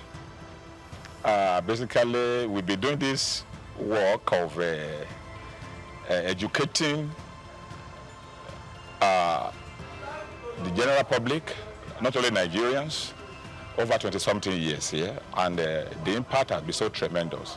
To the point that what we do at the museum is in consonance with the curriculum of our institutions, from primary, nursery, primary, secondary, even tertiary, even people in their corporate organization. They deem it to come to National Museum anytime they feel like we are missing the link, we have missed a lot of things concerning the way of life of our forefathers. You know, even here, apart from that, we do have what is called seminar. We organize seminar for expatriates, for individuals. They come around on Wednesdays to come and listen and learn on cultural-based subjects. I think it was great. I mean, I particularly like the circle of life that it presented in here, right? From birth to reincarnation to external influences. I think it gave a good history of Nigeria. I learned a lot about that. There seems to be some real big connection between Nigeria and Benin in terms of the history that I wasn't totally aware of. I was able to see the different artifacts and stuff that were presented. So it was quite interesting. They did, I think, a pretty good job doing a comprehensive tour or comprehensive history of Nigeria and its culture and its surrounding areas. A visit to the Lagos National Museum offers an enriching experience, transporting visitors back in time and allowing them to connect with Nigeria's rich and diverse history. The museum provides an opportunity to explore stories of resilience, artistry, and governance that have shaped the nation. Whether you are a history enthusiast, a student, or simply a curious traveler, stepping into this museum promises a nostalgic journey through Nigeria's past, fostering a deeper appreciation for its cultural legacy. Nigeria continues to reflect the stories that shapes its people, steadfast in its commitment to promoting history and preserving its cultural values for generations to come. Grace Komalafe, SOUQ Perspective.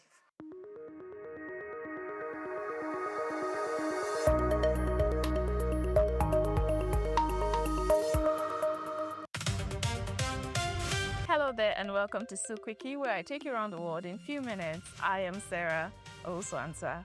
Let's kick off with Nigeria, where the Transmission Company of Nigeria, TCN, is stepping up efforts to tackle power infrastructure vandalism. A key suspect has been arrested over the destruction of 6 transmission towers along the Yola-Jalingo power line. The vandalism damaged critical infrastructure and disrupted electricity transmission in the affected areas. Beyond causing blackouts, attacks like these increase repair costs and delay efforts to build a more reliable power supply for Nigerians. Now we come to Lagos State, where the state government is looking to modernize public means of transportation. This is as the government has signed an agreement with transport unions to integrate downfall buses into a more organized transport system. The plan aims to improve safety, regulate operations, and deliver more reliable services while ensuring existing operators remain part of the transition. If successful, it could reshape daily commuting for millions of Lagos residents across the states.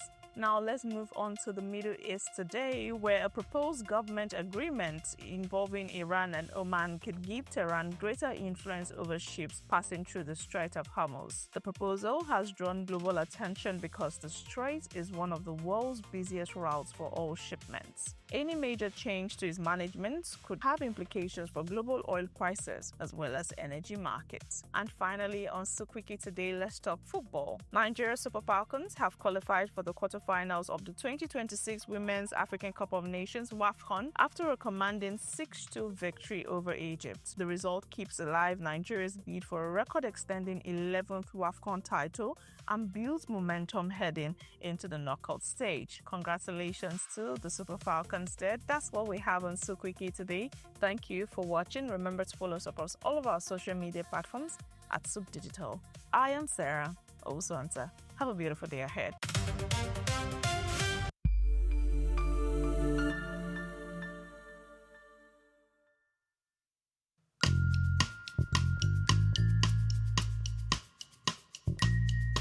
For surviving, it's Gary. The way Gary has helped me in this life.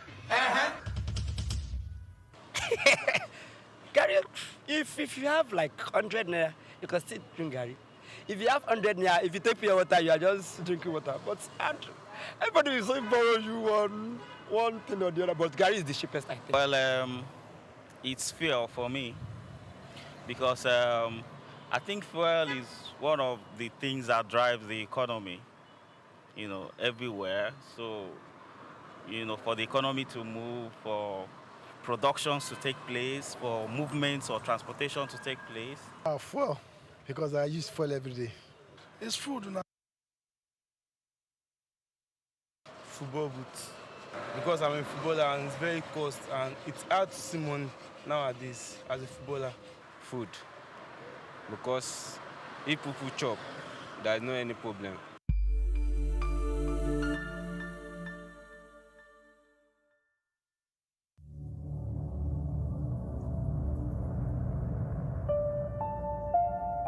It begins with the ordinary. A shopper walks into a supermarket, picks a product from the shelf, marked 2,000 naira, and gets to the counter only to be told it costs 2,400 naira. To most Nigerians, it's just another frustrating moment at the checkout. But to the Federal Competition and Consumer Protection Commission, FCCPC, it's a violation, one that captures the complex realities of consumer rights and fair competition in Nigeria's fast-moving consumer goods sector. Between March and August 2025, the FCCPC recorded 1,543 consumer complaints within the FMCG sector, the second highest across all industries during that period. The complaints range from deceptive marketing and product defects to poor disclosure of terms and delayed complaint resolution. The FMCG industry, known for its quick turnover and intense price sensitivity, remains one of Nigeria's most competitive sectors. Yet, beneath its vibrancy lies a network of compliance hurdles and market pressure points. Bayo Olaoye notes in this special report that the FCCPC continues to face tough challenges in maintaining balance between regulation and market realities. He explains that some trade associations allegedly adopt restrictive practices such as uniform pricing, high membership fees, and entry barriers, which can distort fair competition if unchecked. In one notable case, he recalls, the FCCPC sealed a supermarket in Abuja in February 2024 after discovering discrepancies between displayed prices and checkout charges, a clear case of deceptive pricing. According to Olaoye's analysis, Nigeria's Federal Competition and Consumer Protection Act, FCCPA 2018, provides the strongest legal foundation for consumer rights protection in the country. The Act guarantees the right to safety, requiring that all goods and services sold to the public be safe for ordinary use. Unsafe products must be withdrawn immediately once identified.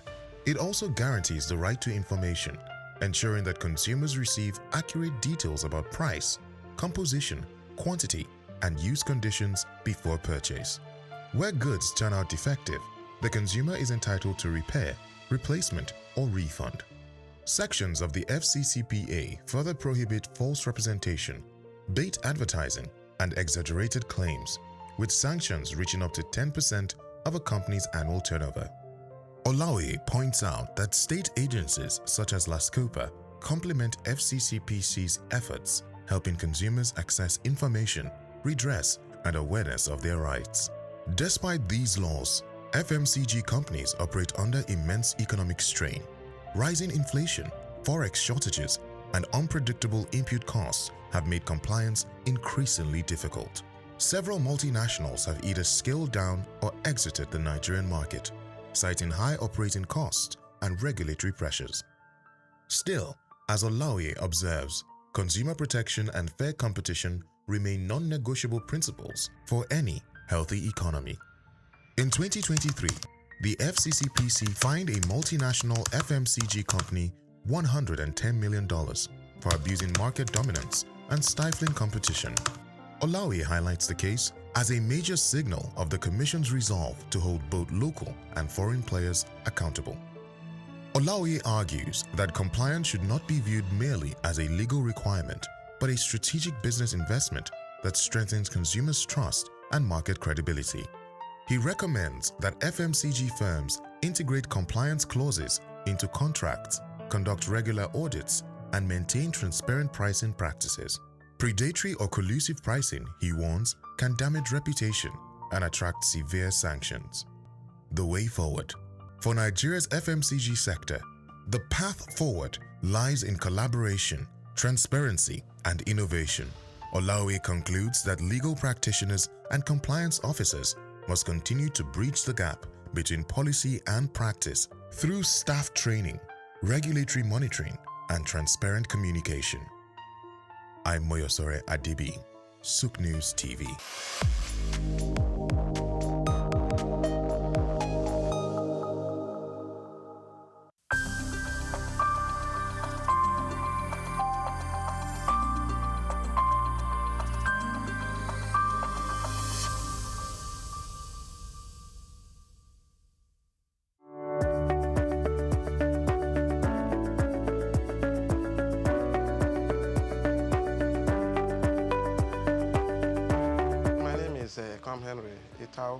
I'm from Akwa Ibom State, Eke local government precisely.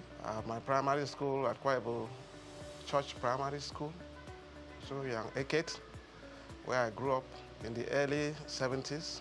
I moved into government secondary school at Eket. I finished my school set in 1981. It was a jolly good experience.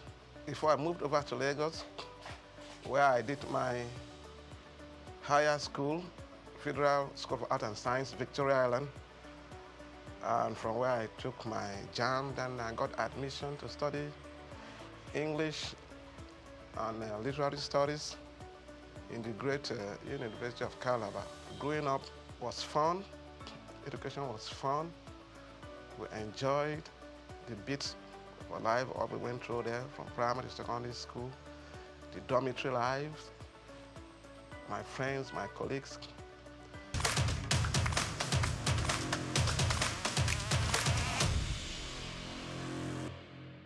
Coming over to Lagos was quite an experience. My first time in Lagos, arriving after a tortuous journey back then. Went over to VI, studied along with some blue chip children, Federal School of Art and Science then, as it was called, just where you have the law school now. It was quite an experience. And back to University of Calabar, we had quite a drill, the studies of English language and literature. I happen to have specialized in literature, where we did a thorough work on all the spheres of literature, the landscape of literature, we almost exhausted it with key professors and lecturers. Talking about Afro-American literature, Caribbean literature, South African literature, Russian literature, literature of social protest. Then we come back to African literature, where we explored the whole landscape. African literature, African drama, African prose, and storytelling, folk tales, and trickster stories. It was a huge experience that changed my life. And coming over here, finished our youth service, did my youth service in Imo State then. We had respect as corpers. We were well treated. And came over back to Lagos, looking for work in Lagos, 1988, 89. We started a magazine in Lagos here. We call it the Hits magazine. It was tailored after the Right On magazine. It was a music magazine. We started that stuff in Lagos here, and then we couldn't sustain it because of the finances. Luckily for me, I was able to run, got a job with the bank, and then I started a marketing aspect for the bank. From the bank, the merchant bank, when the bank went under, I decided to go solo. That brought me to the book industry.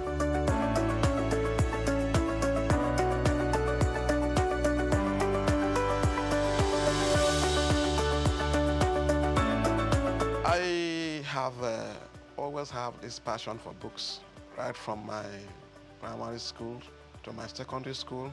My mom was a teacher, a successful teacher.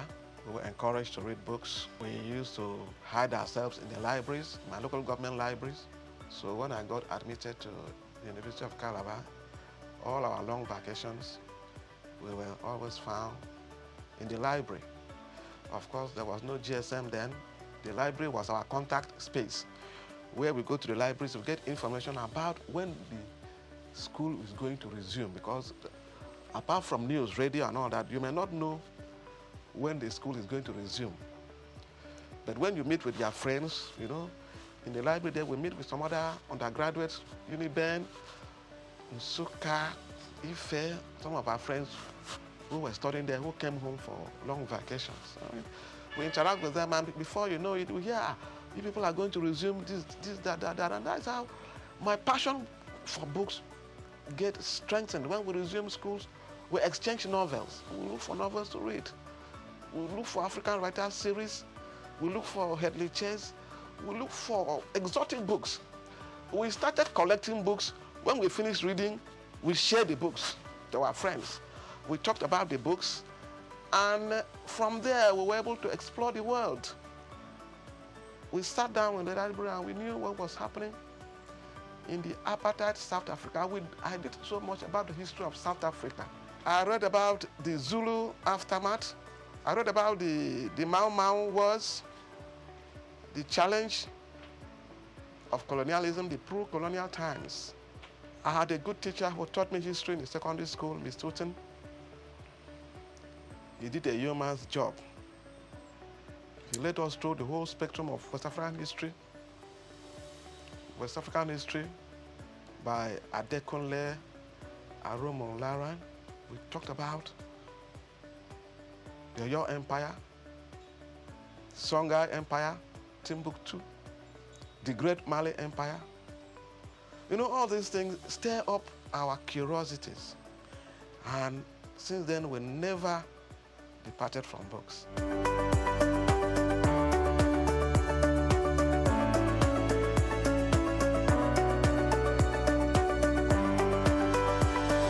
have worked in close association with the Institute of Public Analysis of Nigeria, IPAN. These are people that do analysis for products, water analysis, analysis of waste and effluent, radioactive activity, food and drug analysis. We have worked with quality control experts across the industries. We have worked with establishments where they do root crop research. We have worked with the pharmaceutical research industries, medical research bodies, malaria research establishments, cancer research establishment. These people look for us for specialized information in the management of special disease and treatment in oncology, people in the area of traditional medicine, alternative medicine, natural medicine. They look for it. We are partnering with the Nigerian Institute of Science and Technology, Institute of Natural Medicine in Victoria Island, to work with them in the area of the development of herbal medicines in Nigeria. We have books we partner with them to promote.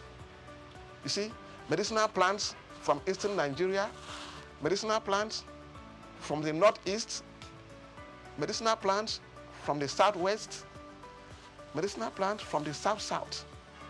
We market these books for people who want to know. No, we are working now on the production in partnership with relevant institute of the Nigerian pharmacopoeia. We know about the British pharmacopoeia. We know about the American pharmacopoeia, the Japanese pharmacopoeia, and herbology. We are working towards having the Nigerian pharmacopoeia. This is going to be a compendium of materials that talks about medicinal plants of value, medicinal plants that have healing properties. We are working with specialists, pharmacognosy, phytochemists, and by God's grace, this is going to come into fruition. We partner with the Pharmaceutical Society of Nigeria and all kinds of health bodies that we can't even mention. So many of them invite us for their annual conferences, which is rotated across different states in different years across the nation. So we've traveled, and in most of these conferences, you have experts, deans of faculties, heads of departments that reach out to us with informations in books and journals that are relevant for their students and for their practitioners. We don't only market reference books and textbooks in all fields of study, all fields of human endeavor. We also market relevant journals, research journals, peer-reviewed journals in sociology, in psychology, in law, research journals in oncology, in public health, community medicine, in nursing, research journals in nutrition and dietetics, food science, international relations. We partner with the Nigerian Institute of International Affairs in Victoria Island. We have key journals in world affairs, African affairs, and these journals will help them to distribute to all relevant establishments and departments that need it. So it has been a great job, very taxing and exciting.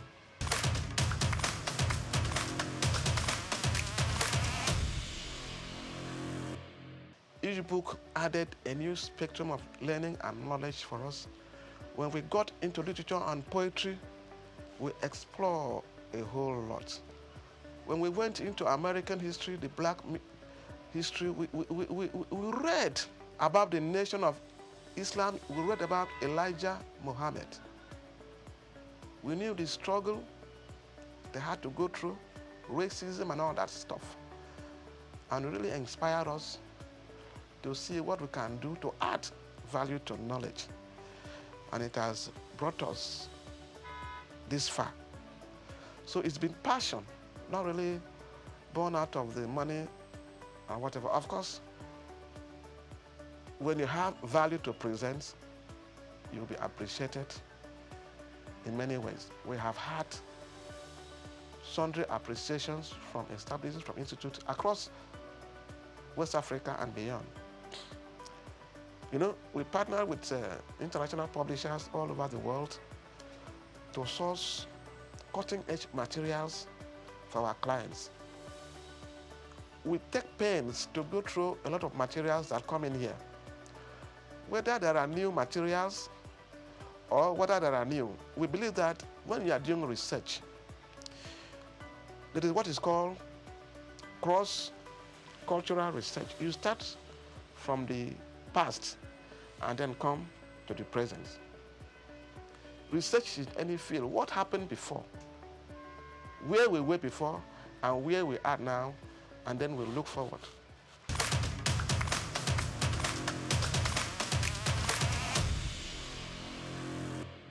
So we have a lot of materials for our clients, and we are on an endless journey of search.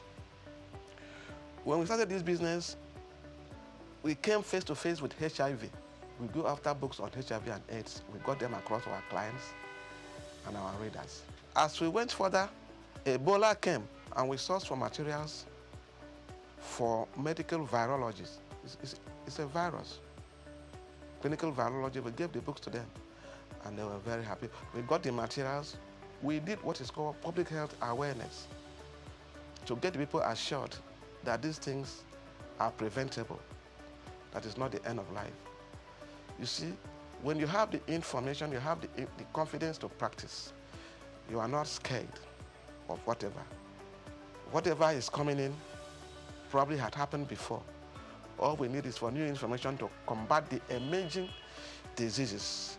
There are journals that deal with emerging infectious diseases.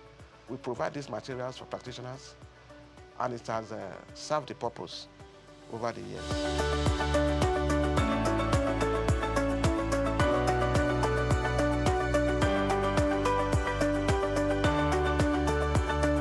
The secret of my success has been the impartation of specialist knowledge, tertiary knowledge for professionals.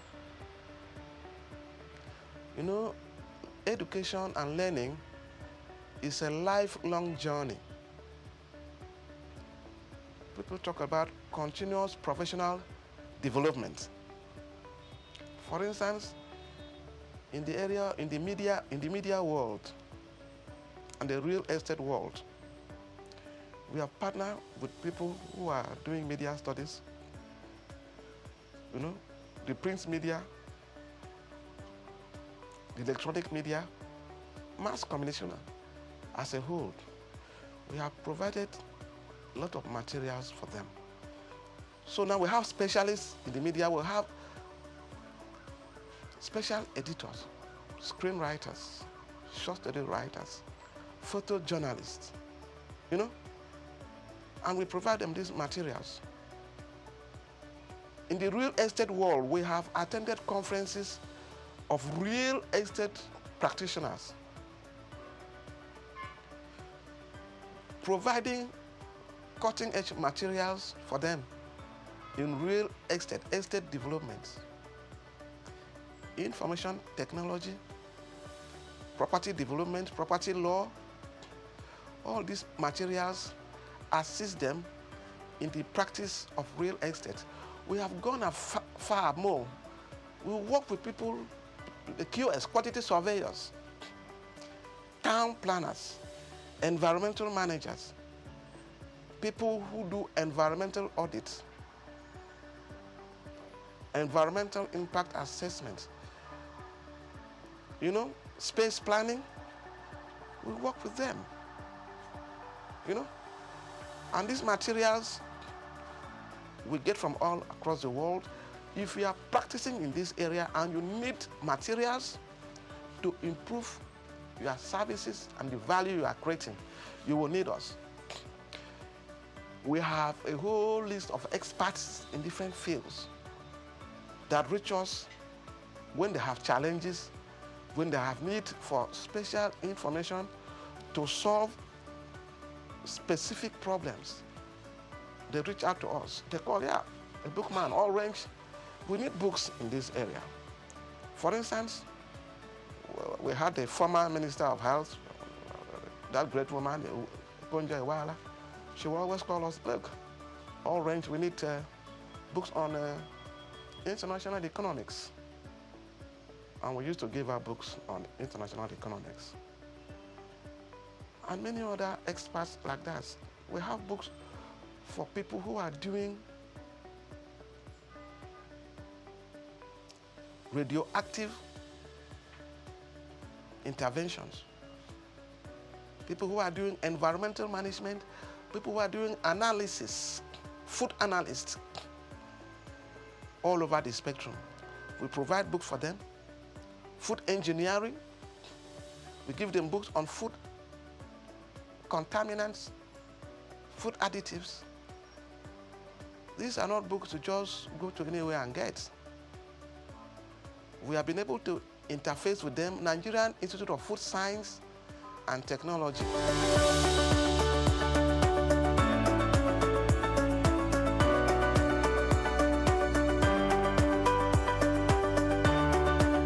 Reading has a tremendous impact on influence on human life. It helps you to appreciate issues, ideas, views, and opinion. It makes you an active participant in intellectual discourse and in intellectual environment. You are not ignorant of what is happening around you. It makes you a leader. Yes, not all readers are leaders, but most impactful leaders are readers. Books will change you. Books will empower you. Books will give you self-confidence. When I sit down with architects and I'm discussing, I talked about landscape architecture.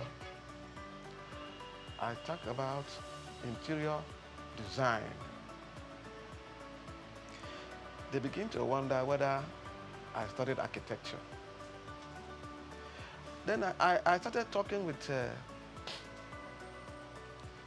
oncologists, gynecologists, maybe gynecological oncologists. They think that maybe I studied medicine. I didn't do no medicine.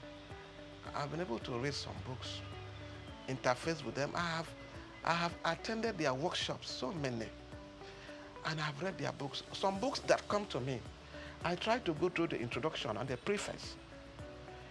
I try to. Books in all areas.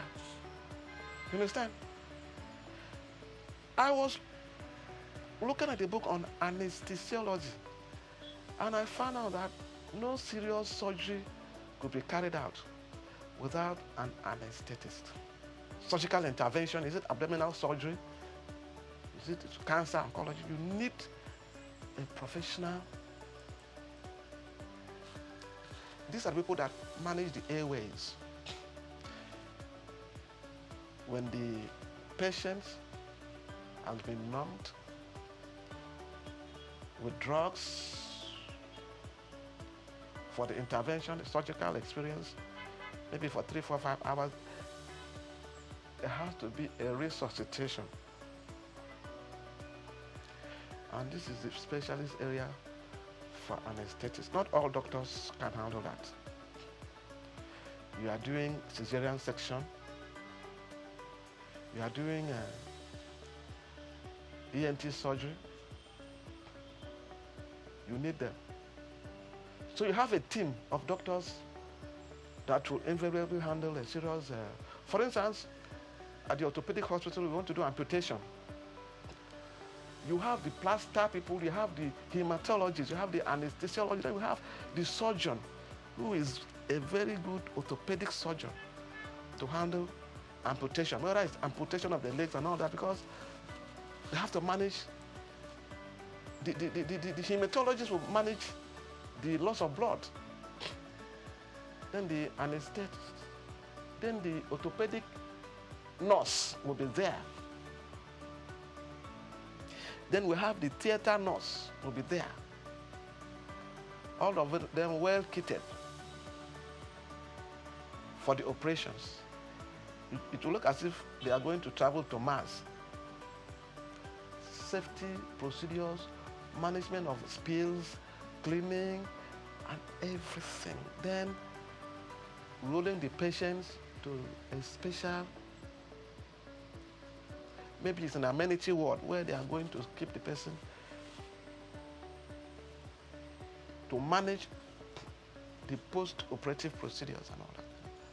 Of course, there are pre-surgical experiences, the tests, the examination, the review and all that before the real process. So these are not things we learned overnight. It has taken a process of time.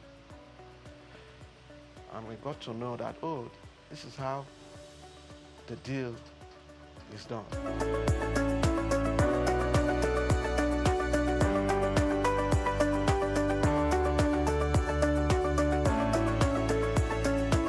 Great insurgents of e-materials, e-books, digital books, and of course, the World Wide Web. It has helped us to access materials easily. But you see, initially people were afraid that with the advent of the e-books and all that, that the textbooks, the physical books, will be phased out. But that is far from the truth. Libraries still get their core text and materials. They have the sections for the core text and materials and journals and serials. Then they have the section we call the digital libraries. Polytechnic libraries, university libraries across the countries, they have these sections. But my experience with these digital libraries has been the management of digital libraries, the power situation in Nigeria, and the maintenance culture. Most of the institutions that started with the e-library, they have always come back to complain that these materials, within a short spell of time, because of instability of power. You know, the computers and all the digital infrastructures, they need steady and standby power supplies. Most of them have acquired the solar systems to power these equipments, but truly speaking, it has not been sustainable. Sometimes we had some dubious students vandalize these facilities, and then people always have to fall back on books. With the smartphones now, students can get a lot of materials and all that, and they read, but I can tell you that people who are doing serious research, they come back to us for books. You are doing research, you have to do your references, your bibliography. You have to show evidence, materials you have read, both online and offline. You are doing your doctorate program, master's program, to whatever level.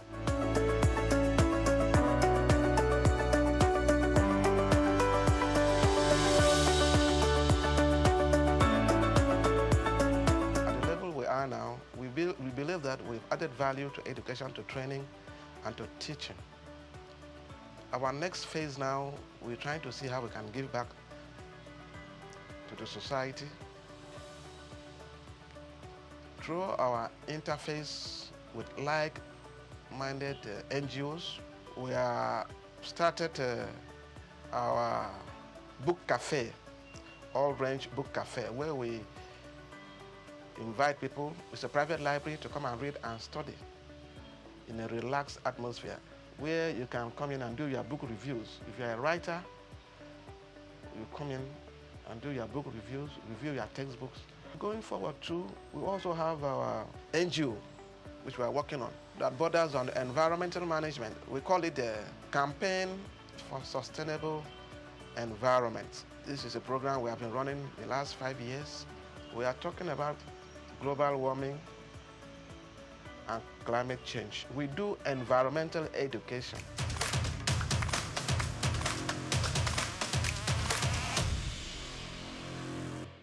We've got just what you need right here at Femi Wash Media. Call it the Midas Touch, and you wouldn't be wrong. Let us record, produce, mix, and master your audio like nobody does. Reach us on our contact today for the best quality job.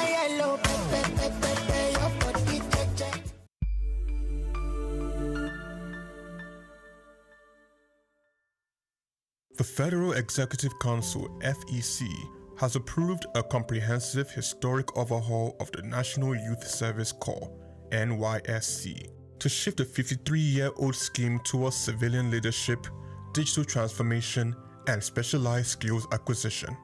President Bola Ahmed Tinubu has directed the Attorney General of the Federation and the Ministry of Youth Development to immediately amend the NYSC Act as the surrounding regulations to codify these changes. The sweeping overhaul of the NYSC refocuses it to entrepreneurship. The military regime of General Yakubu Gowon established the National Youth Service Corps (NYSC) on May 22, 1973, under Decree Number 24, about 3 years after the Nigerian Civil War. It was created as part of moves to heal the scars from the war and promote national unity. The 1999 Constitution and the NYSC Act 1993 replaced the original decree outlining guidelines, offenses, and exemptions. A scheme which started with fewer than 3,000 university graduates in 1973 was later expanded to include graduates from polytechnics and colleges of technology. The NYSC is now mobilizing approximately 450,000 graduates for the mandatory National Service Program in 2026. This figure is a result of an additional 50,000 slots approved by President Bola Ahmed Tinubu in the 2026 budget to clear the backlog of eligible graduates awaiting enlistment. President Bola Ahmed Tinubu, in a post on his official X account, explained that the changes were designed to equip young Nigerians with practical skills, improve employability, and position them as drivers of national growth. President Tinubu described the reforms as the most significant since the NYSC was established, adding that the overhaul fulfilled a promise he made at his inauguration to create meaningful opportunities for young people and ensure they played a central role in his administration. The president explained that while the NYSC had served the cause of national unity for more than 5 decades, the country's current realities required a broader mandate. The Minister of Youth Development, Ayodele Olawande, said the reforms were explicitly designed to align the youth service with the national ambition of building a $1 trillion economy by turning the scheme into a productivity-driven workforce pipeline. Providing further details, the Special Advisor to the President on Policy and Coordination, Hadiza Bala Usman, described the reform as holistic and unprecedented, saying that it covered virtually every aspect of the operations of the NYSC. According to the Federal Executive Council FEC framework, a unified digital service platform and tech-driven call-up process will be put in place. There will be a new provision for post-service credit access for entrepreneurs among the corps members. A 2 billion naira innovation fund is being set aside for digital systems, skills, and seed grants. The NYSC will now be led operationally by civilians instead of military officers. The Nigerian military will transition strictly into providing security and safety support for corps members. The mandatory orientation camp period has been structured into a 6-week timeline divided into 3 focused phases. Week 1 to 2 will be dedicated to civic responsibility, national values, leadership, development, and nation building. Weeks 3 to 4 will focus strictly on career mapping and entrepreneurship. Also, weeks 5 to 6 will be for specialized vocational and professional training based on chosen career path. The long-standing khaki uniform and heavy combat boots are being discontinued. They will be replaced with professional business attire that incorporates local Adire fabric designs, alongside Crocs or light training footwear, to prioritize comfort and national pride. The traditional military-style passing out parade has been officially cancelled. Corps members will instead participate in a modernized graduation ceremony.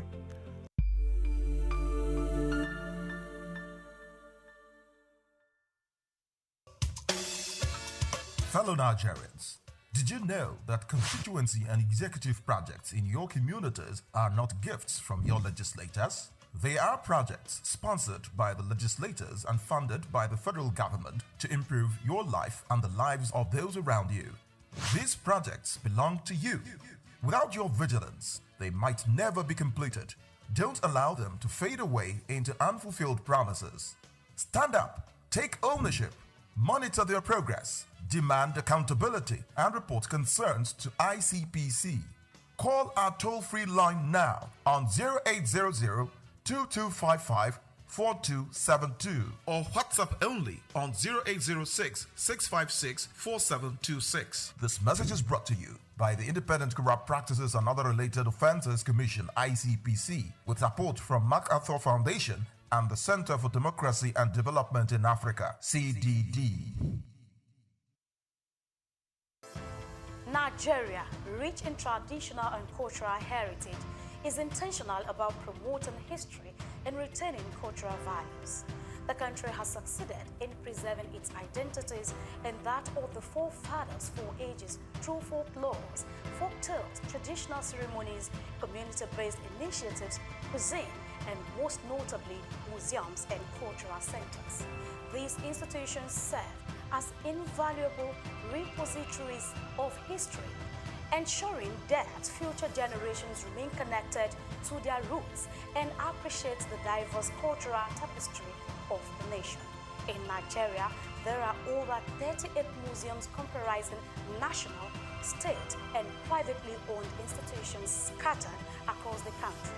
Each of these museums plays a crucial role in safeguarding Nigeria's vast historical wealth, with collections that reflect the uniqueness of different ethnic groups, traditional practices, and historical transitions over time.